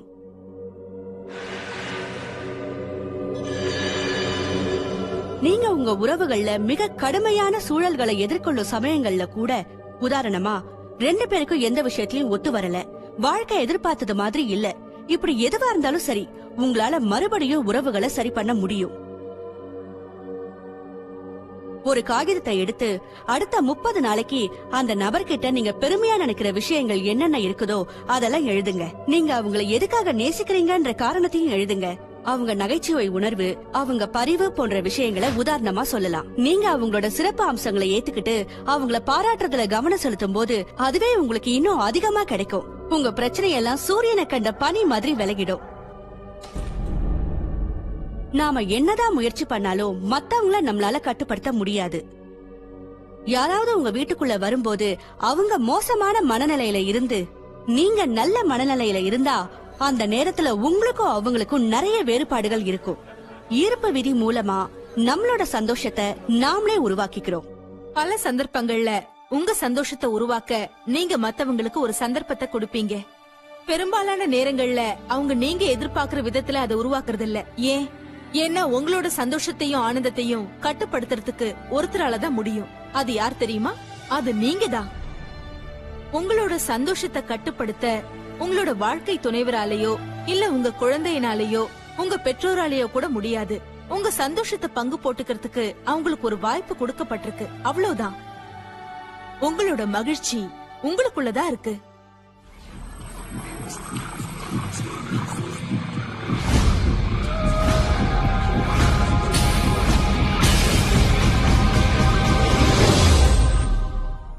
நம்ம உடம்பு நம்ம எண்ணங்களால உருவானதுங்கிற உண்மையை நாம புரிஞ்சுக்க வேண்டியது அவசியம். நம்ம எண்ணங்களும் உணர்ச்சிகளும் நம்ம உடம்போட பௌதீக தன்மையையும் அதோட அமைப்பையும் இயக்கத்தையும் எவ்வளவு தூரம் உண்மையிலேயே தீர்மானிக்குதுங்கிறத மருத்துவ அறிவியல்ல நாம இப்ப புரிஞ்சுக்க துவங்கி இருக்கோம். பிணிநீக்க கலையில பிளசிபோ விளைவுன்னு ஒண்ணு இருக்கிறது எல்லாருக்கும் தெரியும். பிளசிபோன்றது நம்ம உடம்புல எந்த விதமான விளைவையோ தாக்கத்தையோ ஏற்படுத்தாதுன்னு கருதப்படுற சக்கரை மாத்திரைய போன்றது. மத்த மாத்திரைய போலவே இதுவும் பலன் தரும்னு நோயாளிங்க கிட்ட சொல்லப்படுது. சமயத்துல அந்த நோயை குணமாக்க குறிப்பிடப்பட்ட மாத்திரையை விட பிளசிபோ அதிக விளைவு உண்டாக்குது. குணமாக்குற கலையில மனித மனசுக்கு அதிக பங்கு இருக்குன்னு கண்டுபிடிக்கப்பட்டிருக்கு. சமயத்துல அது மருந்தை விட அதிகமா வேலை செய்யுது. ஒரு நோயாளி குறிப்பிட்ட வியாதியால அவதிப்படுறாரு. அவங்க மனசுல எது அந்த நோயை உண்டாக்கி இருக்குன்னு கண்டறிய மாத்து மருத்துவம் இருக்கு. மருந்து கொடுக்கறது வழக்கமானது. ஆனா அதே நோயாளி ஒருவேளை சாகர நிலையை அடைஞ்சாருன்னா இந்த மாதிரி ஆராய்ச்சி பண்றதெல்லாம் விட்டுட்டு அவருக்கு சாதாரண மருந்து கொடுக்கறதா நல்லது. அதனால மருந்தை ஒதுக்காதீங்க. எல்லா குணமாக்கும் முறைக்கும் இங்க இடம் இருக்கு. இந்த பிரபஞ்சம் ஆரோக்கியம், செழிப்பு, அபரிமிதத்தோட ஒப்பற்ற வடிவம். நீங்க திறந்த மனசோட பிரபஞ்சத்தோட அபரிமித உணர்வை அணுக முடிஞ்சா பிரபஞ்சம் உங்களுக்காக அளிக்க காத்திருக்கும் பல அற்புதமான அதிசயமான விஷயங்களை நீங்க அனுபவிப்பீங்க. உதாரணத்துக்கு ஆரோக்கியம், நல்ல செல்வ செழிப்பு, அற்புதமான இயற்கை, இது எல்லாத்தையும் அனுபவிக்கலாம். ஆனா உங்களை நீங்களே எதிர்மறையான எண்ணங்களால பூட்டி வச்சுக்கிட்டீங்கன்னா நீங்க அசௌகரியத்தை உணர்வீங்க, வேதனையை உணர்வீங்க, வலிய உணர்வீங்க. நீங்க ஒவ்வொரு நாளையும் கடத்துறதுக்கு பெரும்பாடு பட வேண்டியது இருக்கும். உயிர்கொல்லி நோயால பாதிக்கப்பட்ட பல பேர் உங்களுக்கு தெரிஞ்சிருக்கும். நோயோட ஆங்கில வார்த்தைய டிஸ் ஈஸ்னு பிரிச்சு பாருங்களேன். அது ஒரு தளர்வு நிலையில இல்லாத உடம்பு. நம்மிடையே ஆயிரக்கணக்கான வியாதிகளும் விதவிதமான நோய் கண்டுபிடிப்பு முறைகளும் இருக்கு. சிக்கலே இங்கதான் ஆரம்பமாகுது. வியாதிகள் எல்லாம் ஒரே காரணத்தினால தான் ஏற்படுது. அதுதான் மன இறுக்கம். மன இறுக்கம் அதிகரிக்கும் போது உடல்ல இருக்கிற இணைப்பியக்க சங்கிலிகளின் கண்ணிகள்ல ஒண்ணு தெரிக்குது. நமக்கு ஏற்றத்தாழ்வான கண்ணோட்டம் இருக்கிறதையோ நாம நன்றியோட இல்லைங்கிறதையோ நாம தெரிஞ்சுக்க உதவ நமக்கு தகவல் அளிக்கும் விதமா தான் உடல் கூறு நோயை உருவாக்குது. அதனால உடல் சமிக்கைகளையும் அறிகுறிகளையும் கண்டு கலங்க தேவையில்லை. எல்லாராலையும் அடிக்கடி கேட்கப்படுற கேள்வி என்னன்னா, ஒரு மனுஷன் உடம்புங்கிற கோயில்ல நோயை வரவழைச்சுக்கிட்டோ இல்ல அசௌகரியத்தை உண்டாக்கிக்கிட்டாலோ சிந்தன சக்தியால அதை முறியடிக்க முடியுமாங்கிறது தான் கேள்வி. கண்டிப்பா முடியுங்கிறது தான் பதில். நவம்பர் 23 எனக்கு மார்பக புற்றுநோய் இருக்குன்னு மருத்துவர்கள் கண்டுபிடிச்சாங்க. நான் என் பலமான நம்பிக்கையோட உறுதுணையால அந்த நோய் ஏற்கனவே குணமாகிட்டதா மனசார நம்பினேன். ஒவ்வொரு நாளும் நான் என்ன குணமாக்குனதுக்கு நன்றின்னு சொல்லுவேன். தொடர்ந்து நிறுத்தாம நான் சொன்னது என்ன குணமாக்குனதுக்கு நன்றி. நான் குணமாக்கப்பட்டதா மனசார நம்பினேன். ஒவ்வொரு நாளும் என் உடம்புல புத்துநோய் இல்லங்கிற மாதிரி தான் என்ன நான் பார்த்தேன். நான் என்ன குணப்படுத்திக்க கையாண்ட வழிமுறைகள்ல ஒண்ணுதான் வேடிக்கையான நகைச்சுவை திரைப்படங்களை பாக்குறது. அத பாத்துக்கிட்டே நிறுத்தாம சிரிச்சுக்கிட்டே இருந்தேன். நம்ம உடம்புல மன இறுக்கத்தை உண்டாக்காம பாத்துக்கிறது அவசியம். ஏன்னா ஒரு நோயை குணப்படுத்திக்கிட்டு இருக்கும் போது நீங்க செய்யக்கூடிய மோசமான விஷயங்கள்ல ஒண்ணு மன இறுக்கத்தை உண்டாக்கிக்கிறது தான். எனக்கு நோய் கண்டுபிடிக்கப்பட்ட நவம்பர் 23 இருந்து நான் குணமாக்கப்பட்ட நாள் வரைக்கும் மொத்தம் 3 மாசம் ஆச்சுங்கிறது தான் உண்மை. கதிர்வீச்சும் வேதி சிகிச்சையும் இல்லாமலேயே இந்த அற்புதம் நடந்திருக்கு. நாம எல்லாரும் ஒரு அடிப்படை திட்டத்தோட தான் பிறந்திருக்கோம். அதுதான் சுய பிணி நீக்கம். உங்களுக்கு ஒரு காயம் ஏற்பட்டா அது தானாவே சரியாயிடுது. உங்களுக்கு ஒரு நுண்ணுயிரி தாக்குதல் ஏற்படும் போது உடலோட நோய் தடுப்பு அமைப்பு அந்த நுண்ணுயிரி அழிச்சு நோயை குணமாக்குது. நோய் தடுப்பு அமைப்போட நோக்கமே நோயை குணமாக்குறது தான். நோய்களால ஆரோக்கியமான உணர்வு பூர்வமான நிலையில இருக்கிற ஒரு உடம்புல குடியிருக்க முடியாது. உங்க உடம்பு ஒவ்வொரு நொடியும் லட்சக்கணக்கான உயிரணுக்களை வெளியேற்றிக்கிட்டு இருக்கு. அதே சமயம் லட்சக்கணக்கான உயிரணுக்களை உற்பத்தியும் செய்யுது. உண்மையை சொல்லணும்னா நம்ம உடம்போட பகுதிகள் ஒவ்வொன்றும் தினமும் புதுப்பிக்கப்படுது. சில பகுதிகளுக்கு மாச கணக்காகும், சிலதுக்கு 1-2 வருஷம் கூட ஆகலாம். சில வருஷங்களே நம்ம ஒவ்வொருத்தருக்கும் ஒரு புத்தம் புது பௌதீக உடம்பு கிடைக்குது. உங்களுக்கு ஒரு நோய் இருந்து அதுல நீங்க கவனம் செலுத்தி அதை பத்தி மத்தவங்க கிட்ட பேசிக்கிட்டு இருக்கிறது மூலமா அந்த நோயோட அணுக்களை நீங்க இன்னும் அதிகமா உற்பத்தி செய்யறீங்க. நீங்க ஒரு ஆரோக்கியமான உடலோட வாழறதா கற்பனை செஞ்சுக்கங்க. அந்த நோயை கவனிக்கிற பொறுப்பை உங்க மருத்துவர்கிட்ட விட்டுடுங்க. ஒரே வியாதியால பாதிக்கப்பட்ட 2 பேர் இருக்கிறதா வச்சுக்குவோம். அதுல ஒருத்தர் மகிழ்ச்சி குறித்து கவனம் செலுத்த முடிவு செய்யறாங்க. நம்பிக்கையோட வாழற பாதைய அவங்க தேர்ந்தெடுக்கிறாங்க. நல்லது நடக்குங்கிற நம்பிக்கை அவங்களுக்குள்ள இருக்கு. அவங்க வாழ்க்கையில மகிழ்ச்சியோடவும் நன்றி உணர்வோடவும் இருக்க வேண்டியதுக்கான எல்லா காரணங்கள் மேலயும் கவனம் செலுத்துறாங்க. அந்த 2வது நபர் அவங்களுக்கும் அதே நோய் தான். ஆனா அவங்க தன்னோட நோய் மேலேயே கவனத்தை செலுத்துறாங்க. தன்னோட வலி மேலையும் தன்னோட சுய பச்சாதாபத்து மேலையும் கவனம் செலுத்துறாங்க. தங்களோட நோய் அறிகுறியில எது தவறா போச்சுங்கிற ஆராய்ச்சியில முழு கவனத்தை செலுத்தும் போது அந்த நோய் நீடிக்க வழி செய்யறாங்க. சரியில்லாத உடல்நிலையில இருந்து சரியான உடல்நிலைக்கு அவங்களோட கவனத்தை மாத்தாதவரை அவங்களால குணமாக முடியாது. ஏன்னா அதுதான் ஈர்ப்பு விதி. சந்தோஷமான எண்ணங்கள் மகிழ்ச்சியான உயிர் வேதியியலுக்கு வழிவகை செய்யும், ஆரோக்கியமான ஒரு உடலை ஏற்படுத்தும். ஆனா எதிர்மறை எண்ணங்களும் மன இறுக்கமும் நம்ம உடல்நிலையை மோசமாக்கி மூளையோட செயல்பாட்டை பாதிக்குதுன்னு தெரிய வந்திருக்கு. ஏன்னா நம்ம எண்ணங்கள் தான் நம்மளோட உடம்ப மறு தொகுப்பு செஞ்சுக்கிட்டு இருக்கு, மறு சீரமைப்பு செய்யுது, மறு உருவாக்கம் செஞ்சுக்கிட்டு இருக்கு. மன இறுக்கத்தை முதல்ல உங்க உடம்புல இருந்து வெளியேத்துங்க. அதுக்கப்புறம் உங்க உடம்பு எதுக்காக வடிவமைக்கப்பட்டிருக்கோ அதை செய்யும். அது தன்னை சுயமா குணப்படுத்திக்கும். சிறுநீரகங்கள் மறுபடியும் வேலை செய்யறதையும், புற்றுநோய் உடம்புல இருந்து கரையறதையும், அப்புறம் இழந்த பார்வை மறுபடியும் கிடைக்கிறதையும் நான் பார்த்திருக்கேன். குணப்படுத்த முடியாதுங்கிறதுக்கு உள்ள இருந்து குணப்படுத்தலான்னு ஒரு அர்த்தம் இருக்கு. உங்க வாழ்க்கைய உங்களால மாத்திக்க முடியும். உங்களை நீங்களே குணப்படுத்திக்க முடியும். மார்ச் மாசம் 10ஆம் தேதி 1981 என்னோட வாழ்க்கையே மாத்தின நாள் அதுதான். அந்த நாளை என்னால மறக்கவே முடியாது. நான் ஓட்டிக்கிட்டு இருந்த விமானம் திடீர்னு நொறுங்கி விழுந்துருச்சு.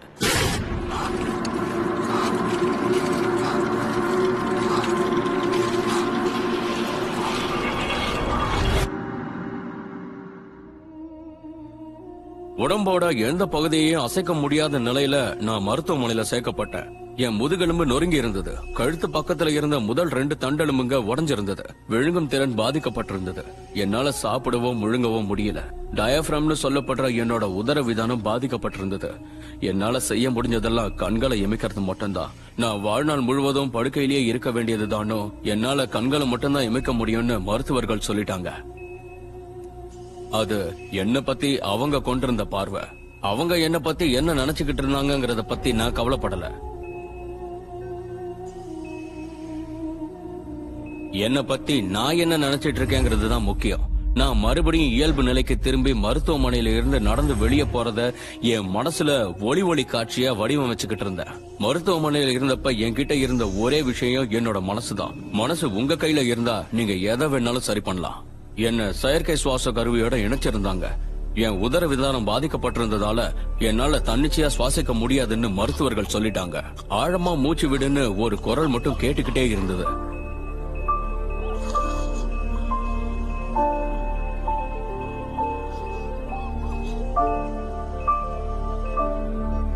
கடைசியில செயற்கை சுவாச கருவிகள் அகற்றப்பட்டது. அது எப்படி நடந்ததுன்னு அவங்களுக்கே புரியல. என் குறிக்கோள்ல இருந்தும் என் முன்னோக்கு பார்வையில இருந்தும் என்ன திசை திருப்புற எதையும் என் மனசுக்குள்ள அனுமதிக்கிற நிலையில நான் இல்ல.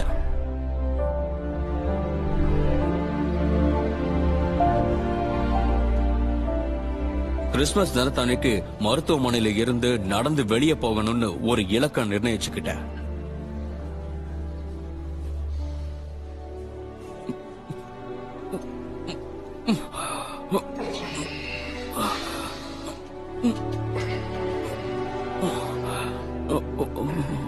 கடினமான பயிற்சிக்கு அப்புறம் என் 2 காலாலையும் நடந்து மருத்துவமனையில இருந்து வெளியேறினேன். அது சாத்தியமே இல்லைன்னு அவங்க சொன்னாங்க.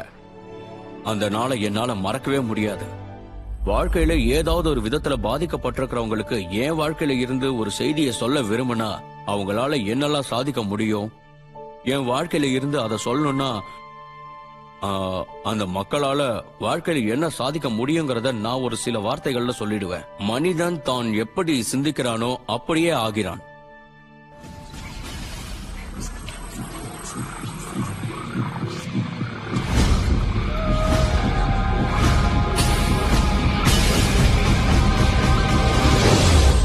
தங்களுக்கு ஒரு விஷயம் வேணும்னா அது மேல தங்களோட கவனத்தை செலுத்தி அது எனக்கு வேணும், அது எனக்கு பிடிச்சிருக்குன்னு மக்கள் சொல்றாங்க. அதே சமயத்துல ஏதாவது ஒண்ணு ஒழிக்கணும்னா நாம அது மேல கவனம் செலுத்தணும்னு மக்கள் நினைக்கிறாங்க. அப்படி செய்யறது மூலமா அத நம்ம வாழ்க்கையில இருந்து முழுசா ஒழிச்சிடலாங்கிறது அவங்களோட நம்பிக்கை. நம்ம சமூகத்துல புற்றுநோயை எதிர்த்து போராடுறதுல நாம திருப்தி அடையிறோம். வறுமையை எதிர்த்து போராடுறதுல, போதைப் பொருள் எதிர்க்கிறதுல, தீவிரவாதத்தை எதிர்க்கிறதுல, வன்முறையை எதிர்க்கிறதுல நாம திருப்தி அடையிறோம். நமக்கு தேவையில்லைன்னு நினைக்கிற எல்லாத்தையும் நாம எதிர்க்கிறோம். நாம எது மேல கவனம் செலுத்துறோமோ அதை நாம உருவாக்குறோம். உண்மையிலேயே நாம எது மேலேயாவது கோபமா இருந்தோம்னா, உதாரணத்துக்கு நடந்துகிட்டு இருக்கிற போர் மேலேயோ போராட்டத்திலேயோ துயரத்திலேயோ நாம கவனம் செலுத்தணும்னா அதுக்கு நாம சக்தி கூட்டுறோம்னு அர்த்தம். நீங்க செய்யற ஒவ்வொரு விஷயமும் உங்களுக்கு எதிர்ப்பத்தான் உண்டாக்கும். நீங்க எதிர்க்கிற ஒரு விஷயம் மேலும் வலிமையடையுது. அதுக்கு காரணம் நீங்க ஒன்னு எதிர்க்கும் போது நான் இத விரும்பல, ஏன்னா அது எனக்கு இப்படிப்பட்ட உணர்வை ஏற்படுத்துது, அதாவது நான் இப்ப அனுபவிச்சுட்டு இருக்கிற உணர்வை ஏற்படுத்துதுன்னு சொல்றீங்க. வலுவான இந்த உணர்ச்சிகளை நீங்க வெளியிடுறதுனால அது உங்களை நோக்கியே திரும்பி வருது. போர் எதிர்ப்பு இயக்கங்கள் அதிகமான போரையே உருவாக்குது. போதை மருந்து எதிர்ப்பு இயக்கம் அதிகமான போதை மருந்தையே உருவாக்குது. ஏன்னா நம்ம தேவையில்லாதது மேலேயே கவனத்தை செலுத்துறோம். நாம வாழற இந்த வாழ்க்கையில நம்பிக்கை, அன்பு, அபரிமிதத்துல வாழறது, கல்வி இல்லன்னா அமைதி, இதுல கவனம் செலுத்தாம இந்த மாதிரி பிரச்சனைகளுக்கு ஆற்றலை செலவழிக்கிறது சரின்னு உங்களுக்கு எப்படி தோணுது? அன்னை தெரசா ஒரு தடவை போர் எதிர்ப்பு ஊர்வலம் எதுலயும் நான் கலந்துக்க மாட்டேன், அமைதி பேரணி இருந்தா கூப்பிடுங்கன்னு சொன்னாங்க. ரகசியத்தை அவங்க நல்லா புரிஞ்சு வச்சிருந்தாங்க. உலகத்துக்கு எவ்வளவு பெரிய சொத்தை கொடுத்திருக்காங்க பாத்தீங்களா? நீங்க போரை எதிர்க்கிறவரா இருந்தா உடனே அமைதி விரும்பியா மாறுங்க. நீங்க பட்னியை எதிர்க்கிறவரா இருந்தா இப்பவே இன்னைக்கே அபரிமிதத்தோட ஆதரவாளரா மாறுங்க. உங்களுக்கு ஒரு குறிப்பிட்ட அரசியல்வாதியை பிடிக்கலன்னா அவரை எதிர்க்கிறவங்களுக்கு நீங்க ஆதரவாளரா மாறுங்க. பெரும்பாலான சமயங்கள்ல மக்கள் யாரை எதிர்க்கிறாங்களோ அவங்க வெற்றி அடைஞ்சிடறாங்க. ஏன்னா இவங்களோட முழு கவனமும் சக்தியும் அவருக்கு கிடைக்குது. உங்களுக்கு தேவைப்படாததை விட்டுட்டு தேவைப்படுற விஷயத்துல மட்டும் உங்க கவனத்தை செலுத்துங்க. உங்களுக்கு வேண்டாங்கிறத தெரிஞ்சுக்கிறதுல பிரச்சனை இல்ல, ஏன்னா இதுதான் எனக்கு வேணுங்கிறத கண்டுபிடிக்க அது உதவுது. ஆனா உண்மை என்னன்னா, உங்களுக்கு வேண்டாங்கிறத பத்தி நீங்க அதிகமா பேச பேச, இல்லன்னா அது எவ்வளவு மோசம்னு நீங்க சொல்ல சொல்ல, எப்பவும் அதையே படிச்சுக்கிட்டு இருந்தீங்கன்னா கூட மேல மேல அதையே உருவாக்குறீங்க. பல தடவை மக்கள் என்கிட்ட வந்து நாட்டு நடப்பு எங்களுக்கு தெரியணுமேன்னு கேக்குறாங்க. அதை நீங்க தெரிஞ்சுக்க வேண்டியது அவசியம் தான். அதுக்காக தகவல் வெள்ளத்துல மூழ்க வேண்டிய அவசியம் இல்ல. வெளி உலக அபிப்பிராயங்களை விட உங்களுக்குள்ள இருக்கிற குரலும் முன்னோக்கும் தெளிவா சத்தமா ஒலிக்கும் போது நீங்க உங்களோட வாழ்க்கைய ஜெயிச்சிட்டீங்கன்னு அர்த்தம். ஆழ்ந்த அமைதியோட இருக்க கத்துக்குங்க. உங்களுக்கு தேவைப்படாத விஷயத்து மேல கவனத்தை செலுத்தாதீங்க. அத சுத்தி இருக்கிற உணர்வுகள் மேலயும் கவனம் செலுத்தாதீங்க. நீங்க எந்த அனுபவம் கிடைக்கணும்னு நினைக்கிறீங்களோ அது மேல கவனம் செலுத்துங்க. கவனம் போகும் இடத்துல சக்தி பாயும். உலகத்தை மாத்துறதோ இல்ல உங்களை சுத்தி உள்ள மக்களை மாத்துறதோ உங்களோட வேலை இல்ல. பிரபஞ்சத்துக்கு உள்ள இருக்கிற தங்கு தடையில்லாத போக்கோட போறதும், அதுக்குள்ள இருக்கிற உலகத்துல அத கொண்டாடுறதும் தான் உங்க வேலை. இந்த சமயத்துல உங்க மனசுல இல்லனாலும் யாரோட மனசுலயோ இருக்கிற என்கிட்ட அடிக்கடி கேட்கப்படுற கேள்விகள்ல ஒண்ணு, ரகசியத்தை இந்த உலகத்துல இருக்கிற எல்லாருமே பயன்படுத்தி இந்த பிரபஞ்சத்தை ஒரு பொருள் பட்டியலா பாவிச்சா எல்லா பொருளும் சீக்கிரம் தீந்துராதா? எல்லாரும் வங்கியை நோக்கி ஓடி அந்த வங்கியை திவாலாக்கிட மாட்டாங்களா? ரகசியத்தை கத்து கொடுக்கறதுல இருக்கிற சிறப்பு என்னன்னா, எல்லாருக்கும் நன்மை செய்யற விஷயங்கள் இங்க அபரிமிதமா இருக்குங்கிறத சொல்றதுதான். மனித குலத்தோட மனசுல புகுந்து விஷக்கிருமியா செயல்படுற ஒரு பெரிய பொய் இங்கு உலா வந்துகிட்டு இருக்கு. நல்ல விஷயங்கள் இந்த உலகத்துல அபரிமிதமா இல்லங்கிறது தான் அந்த பொய். பற்றாக்குறை இருக்கு, கட்டுப்பாடுகள் கடுமையா இருக்கு, கட்டுப்பாடுகள் இருக்குன்னு அந்த பொய் சொல்லுது. அந்த பொய் மக்களை பயத்திலையும் பேராசையிலையும் கஞ்சத்தனத்திலையும் வாழ வழி செஞ்சுகிட்டு இருக்கு. அந்த பயம், பேராசை, கஞ்சத்தனம், பற்றாக்குறை பத்தின எண்ணங்கள் அவங்க வாழ்வு அனுபவங்களா மாறிடுது. அதனால உலகம் ஒரு விஷ மாத்திரைய முழுங்கி இருக்கு. ஆனா உண்மை என்னன்னா, எல்லாருக்கும் போக நல்லது அபரிமிதமா இருக்கு. போதுமான அளவுக்கு மேல படைப்பு மிக்க கருத்துக்கள் உலவுது. போதுமான அளவுக்கு மேல சக்தி, அன்பு, சந்தோஷம் எல்லாமே இருக்கு. தன்னோட எல்லையில்லா சக்தியை நல்லா தெரிஞ்சு வச்சுக்கிட்டு இருக்க ஒரு மனசுக்குள்ள இருந்துதான் இது எல்லாமே பிறக்குதுன்னு நான் உறுதியா சொல்லுவேன். வாழ்க்கைங்கிறது அபரிமிதமானதா இருக்கணும்னு இந்த பூமியில கால் பதிச்சுட்டு போன எல்லா மகான்களும் சொல்லிட்டு போயிருக்காங்க. நாம வளங்கள் குறைஞ்சிருச்சுன்னு நினைக்க துவங்கும் போதே அதே காரியத்தை சாதிக்கக்கூடிய புதிய வளங்களை கண்டுபிடிக்கிறோம். நாம நம்ம முன்னோக்கு பார்வையை விரிவாக்காததும் நம்மள சுத்தி இருக்கிறத நம்ம பார்க்காததுனாலையும் தான் நம்ம கிட்ட பற்றாக்குறை இருக்குன்னு சொல்றோம். மக்கள் தங்களோட எதைய சுட்டி காட்டுற வழியில வாழத் தொடங்கி பிடிச்சதுக்கு பின்னால போகும்போது எல்லாரும் ஒரே விஷயத்துக்கு பின்னால போறதில்ல. இதுதான் இதுல இருக்கிற ஒரு சிறப்பு. நம்ம எல்லாருக்கும் BMW கார் தேவைப்படுறதில்ல, நம்ம எல்லாருக்குமே ஒரே நபர் தேவைப்படுறதில்ல, எல்லாருக்கும் ஒரே விதமான அனுபவங்கள் தேவைப்படுறதில்ல, ஒரே விதமான உடைகள் தேவைப்படுறதில்ல, இப்படி சொல்லிக்கிட்டே போகலாம். எல்லாருக்கும் போதுமான அளவு இருக்கு. அதை நீங்க நம்புனா, அதை உங்களால பார்க்க முடிஞ்சா, அதை நம்பி நீங்க செயல்பட்டா அது உங்களுக்காக தோன்றும். அதுதான் உண்மை. உங்களுக்கு கொடுக்கப்படணுங்கிறதுக்காகத்தான், நீங்க அடையணுங்கிறதுக்காகத்தான் எல்லா அன்பும், எல்லா மகிழ்ச்சியும், எல்லா அபரிமிதமும், எல்லா செழிப்பும், எல்லா பேரானந்தமும் காத்துக்கிட்டு இருக்கு. அத உங்க முயற்சியால நீங்க தான் அடையணும். அதுக்கான பசியை நீங்க வளர்த்துக்கணும். அதை அடையணுங்கிற எண்ணம் உங்களுக்குள்ள வரணும். அந்த எண்ணம் உங்களுக்குள்ள மேலோங்கி நின்னுச்சுன்னா, இந்த பிரபஞ்சம் உங்களுக்கு விருப்பமான எல்லா பொருளையும் உங்களுக்கு நிச்சயமா அளிக்குங்கிறதுல சந்தேகமே இல்ல. உங்களுக்கு சுத்தி இருக்கிற அழகான அற்புதமான விஷயங்கள் எல்லாத்தையும் ஆராதனை செய்யுங்க, ஆசீர்வதிங்க. ஆனா அதே சமயம் உங்க எதிர்பார்ப்புக்கு ஏத்த மாதிரி இல்லாதத பத்தி குறை சொல்றதுலயும் குத்தம் சொல்றதுலயும் உங்களோட சக்தியை நீங்க விரயம் செய்யாதீங்க. தேவைப்படுற எல்லாத்தையும் நீங்க அரவணைச்சுக்கங்க. அப்பதான் அது உங்களுக்கு இன்னும் அதிகமா கிடைக்கும். மத்தவங்களுக்கு ஆற்றல் கொடுக்கறதும் அவங்களோட பகிர்ந்துக்கிறதுமான ரகசியத்தை பெரும்பாலான கடந்த கால தலைவர்கள் தவற விட்டுட்டாங்க. நாம உயிர் துடிப்போட உலா வர இதுதான் சரியான சமயம். அறிவை பெருக்கிற சக்தி நம்ம விரல் நுனியில இருக்கிறது மனித குல வரலாற்றிலேயே இதுதான் முதல் முறை.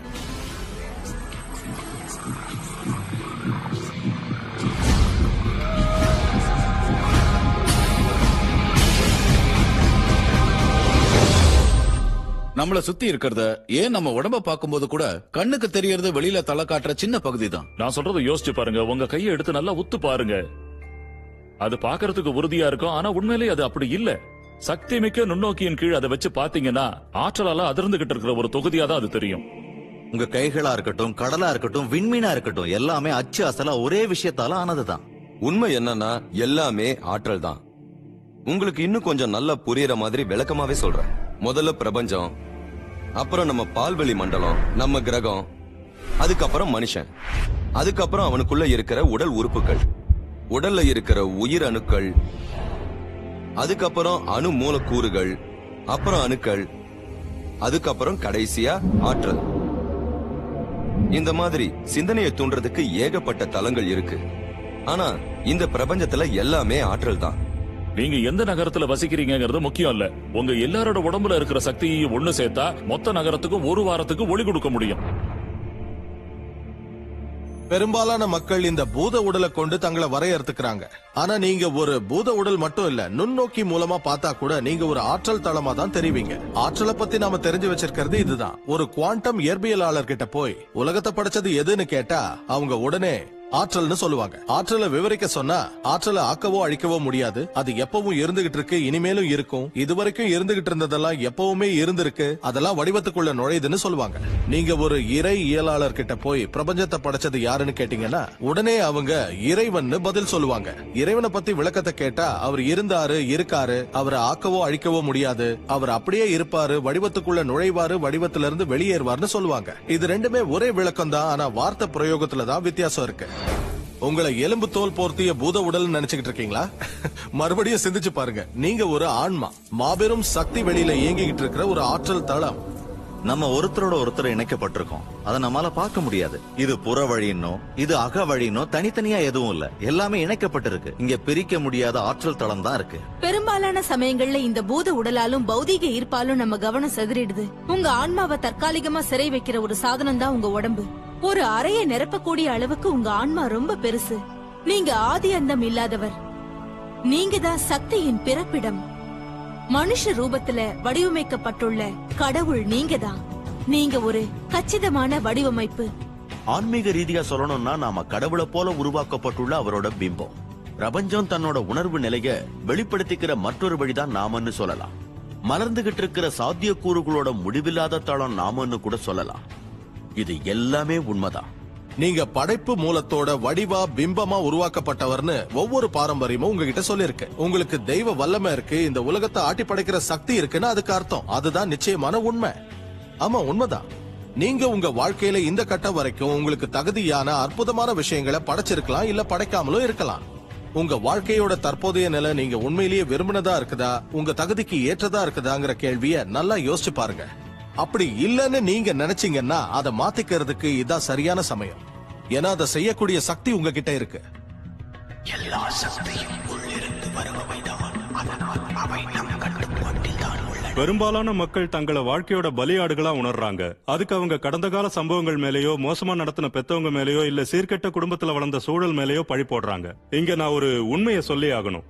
85% குடும்பங்கள் ஏதோ ஒரு வகையில சீர்கெட்டிருக்குன்னு உளவியலாளர்கள் சொல்றாங்க. அதனால உங்க நிலைமை மட்டும்தான் அப்படின்னு நினைக்க முடியாது. என்ன பெத்தவங்க குடிகாரங்க, எங்க அப்பா என்ன சரியா நடத்துறது இல்ல, என் உடம்பு சரியில்லாம இருந்ததுன்னு நீங்க சொல்ல முடியாது. 13 இருந்து 18 வயசு வரைக்கும் எனக்கு சட்டவிரோத கும்பலோட தொடர்பு இருந்தது. எனக்கு ஒரு பயங்கரமான விபத்து ஏற்பட்டது. ஒரு கட்டத்துல நான் டல்லஸ்ல வீடு இல்லாம தெருவுல தவிச்சுக்கிட்டு இருந்தேன். ஹூஸ்டன்ல ஏறத்தாழ 15 வருஷம் நான் வறுமையில வாடிக்கிட்டு இருந்தேன். என் சின்ன வயசுல நான் படிக்கிறதுக்கு ரொம்பவே சிரமப்பட்டேன். அதுக்கு நான் லாயக்கு இல்லைன்னு எல்லாரும் முடிவு பண்ணிட்டாங்க. எனக்கு எழுத படிக்க பேச வராதுன்னு சொன்னாங்க. வாழ்க்கையில என்னால எதையும் சாதிக்க முடியாதுன்னு சொன்னாங்க. ஏதோ ஒரு விதத்துல நம்ம எல்லாரோட கதையும் இப்படித்தான் இருக்கு இல்லையா? இதுல நமக்கு நிறைய சந்தேகங்கள் வரும். உண்மையான கேள்வி என்னன்னா, இப்ப நாம என்ன செய்ய போறோங்கிறது தான், என்ன தேர்ந்தெடுக்க போறோங்கிறது தான். நீங்க முடிஞ்ச விஷயத்திலயும் தேவைப்படுறதுலயும் கவனம் செலுத்தலாம். மக்கள் தேவையான விஷயத்துல கவனம் செலுத்தும் போது அவங்க விரும்பாதது விலகி போயிடுது, விரும்புறது பெருகுது, விரும்பாதது மாயமா மறைஞ்சிடுது. உங்களோட தலைவிதியை நிர்ணயிக்க போறவர் நீங்க தான். கதாசிரியரும் நீங்க தான். கதை எழுத போறவரும் நீங்க தான். பேனா உங்க கையில இருக்கு. கதையோட முடிவையும் தேர்ந்தெடுக்க போறது நீங்க தான். ஈர்ப்பு விதியோட சிறப்பான அம்சம் என்னன்னா, நீங்க இப்ப எங்க இருக்கீங்களோ அந்த இடத்துல இருந்து தொடங்கலாம். நீங்க சீரான நல்ல எண்ணங்களை சிந்திக்க தொடங்கலாம். இணக்கமான மகிழ்ச்சியான உணர்வுகளை நீங்க உங்களுக்குள்ள உருவாக்க தொடங்கலாம். அதுக்கு ஏத்த மாதிரி அந்த ஈர்ப்பு விதி உங்களுக்குள்ள செயல்பட தொடங்கும். இந்த பிரபஞ்சத்துல எல்லாமே போதுமான அளவுக்கும் மேலா உபரியாவே இருக்கு. உங்களுக்கு எல்லா விஷயமும் நல்லபடியாவே நடக்குதுன்னு நம்புங்க. உங்களுக்கு இன்னும் வயசாகல, நீங்க இன்னும் இளமையா தான் இருக்கீங்கன்னு நினைச்சுக்கோங்க.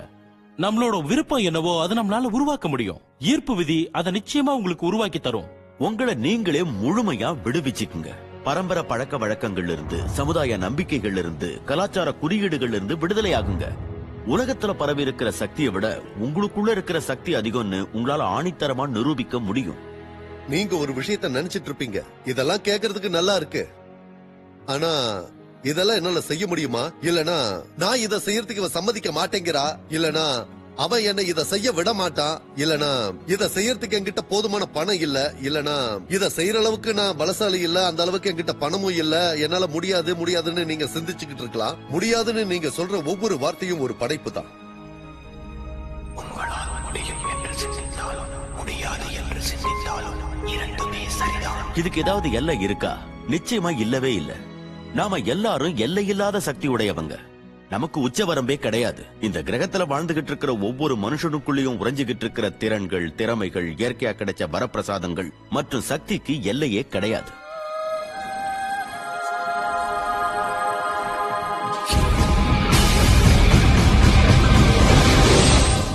உங்க வாழ்க்கையோட நோக்கம் இதுதான். உங்க வாழ்க்கையோட திட்டம் இதுதான்னு கடவுள் எழுதி வச்சிருக்கிற கரும்பலகை எதுவும் வானத்துல இல்ல. எனக்கு தெரிஞ்சு வானத்துல எந்த கரும்பலகையிலையும் நீல் டொனால்ட் வால்ஷ் ரொம்ப அழகான மனிதர், 21ஆம் நூற்றாண்டோட முற்பகுதியில வாழ்ந்தவர்னு எழுதி இருக்காது. அதுல இருக்கிற இடைவெளிய நாம தான் பூர்த்தி செய்யணும். இந்த பூமியில நான் எதுக்கு வந்திருக்கேன், ஏன் நான் இங்க இருக்கேன்னு மட்டும்தான் புரிஞ்சுக்கணும். அந்த கரும்பலகையை கண்டுபிடிச்சு கடவுள் எனக்காக என்ன திட்டம் வச்சிருக்காருன்னு நான் தெரிஞ்சுக்கணும். ஆனா சிக்கல் என்னன்னா, அந்த மாதிரி ஒரு கரும்பலகையே கிடையாது. அப்படின்னா உங்க வாழ்க்கையோட உண்மையான நோக்கம் தான் என்ன? நீங்க சொல்றதுதான் உங்க வாழ்க்கையோட நோக்கம். நீங்க எதை வகுத்துக்கிறீங்களோ அதுதான் உங்க வாழ்க்கையோட திட்டம். இப்பவும் சரி எப்பவும் சரி, அதை யாராலையும் எடை போட முடியாது. நான் இன்னைக்கு இருக்கிற இந்த நிலைமைக்கு வர எனக்கு பல வருஷம் ஆச்சு. ஏன்னா வாழ்க்கையில நான் பெருசா சாதிக்க வேண்டியது ஏதோ ஒண்ணு இருக்கு. அதை நான் செய்யலன்னா கடவுளுக்கு திருப்தி ஏற்படாதுங்கிற எண்ணத்தோடயே நான் வாழ்க்கையில வளர்ந்திருக்கேன். மகிழ்ச்சியா இருக்கிறதும் அதை அனுபவமாக்குறதும் தான் என் வாழ்க்கையோட முதன்மையான நோக்கம்னு நான் தெரிஞ்சுக்கிட்டதுக்கு அப்புறம் எனக்கு மகிழ்ச்சியை கொடுக்கிற விஷயங்களை மட்டுமே நான் வாழ்க்கையில செய்ய தொடங்கினேன். நீங்க செய்யற காரியத்துல சந்தோஷம் இல்லைன்னா அதை நீங்க செய்யாதீங்கன்னு நான் அடிக்கடி சொல்லுவேன். மகிழ்ச்சி, அன்பு, சுதந்திரம், உவகை, சிரிப்பு, இதுதான் எல்லாமே. நீங்க 1 மணி நேரம் உட்கார்ந்து தியானம் செஞ்சா உங்களுக்கு கண்டிப்பா மகிழ்ச்சி ஏற்படும்னா முதல்ல அதை செய்யுங்க. ஒரு சலாமி சாண்ட்விட்சை சாப்பிடுறதுனால ஆனந்தம் ஏற்படும்னா முதல்ல அதை செய்யுங்க. நான் என் செல்ல பூனையை கொஞ்சும் போது ரொம்ப மகிழ்ச்சியான மனநிலையில இருக்கேன். அதனால நான் தொடர்ந்து அதே மனநிலையில இருக்க விரும்புறேன்.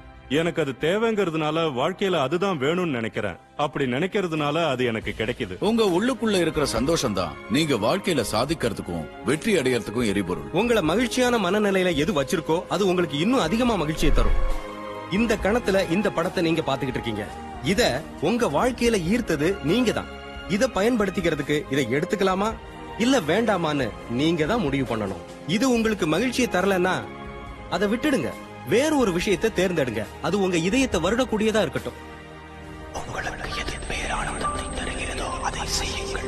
வெறும் சுவர்கள் மட்டும் இருக்கும் இடத்தில் பிரபஞ்சம் உங்களுக்காக கதவுகளை திறந்துவிடும்.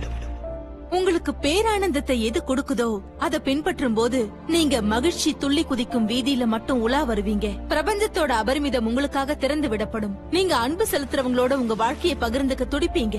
உங்க பரவசம், பேருவகை, பேரானந்தம் எல்லாமே ஒரு காட்டு தீயா பரவும்.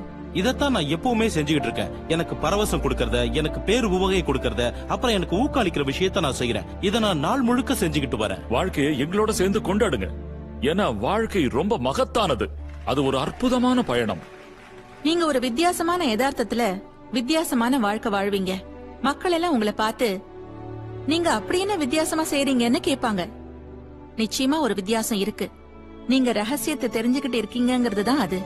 உங்களால இதை செய்ய முடியாது, நீங்க இப்படி ஆக முடியாது, நீங்க இதை பெற முடியாதுன்னு ஒரு சமயம் மக்கள் சொன்னதையெல்லாம் இப்ப உங்களால செய்ய முடியும். இப்ப நாம ஒரு புது சகாப்தத்தை நோக்கி போய்கிட்டு இருக்கோம். இதுல நாம தாண்ட வேண்டிய கடைசி கடல் நோக்கி நம்ம பயணப்படுறோம். ஸ்டார் ட்ரெக்ல வர்ற மாதிரி அது விண்வெளியா இருக்காது.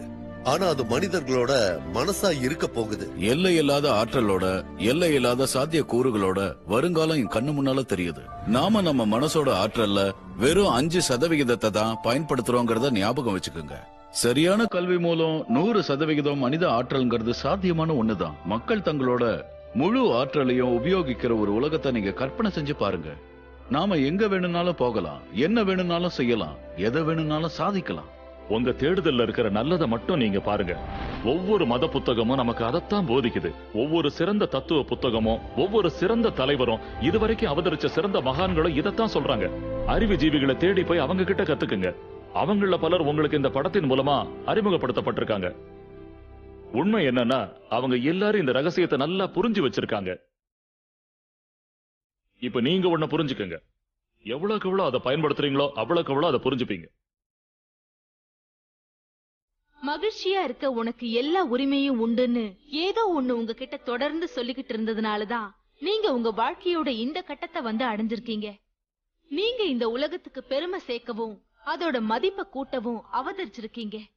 சிறப்பாவும் மேன்மையாவும் விளங்குறதுக்காகத்தான் உருவாகி இருக்கீங்க.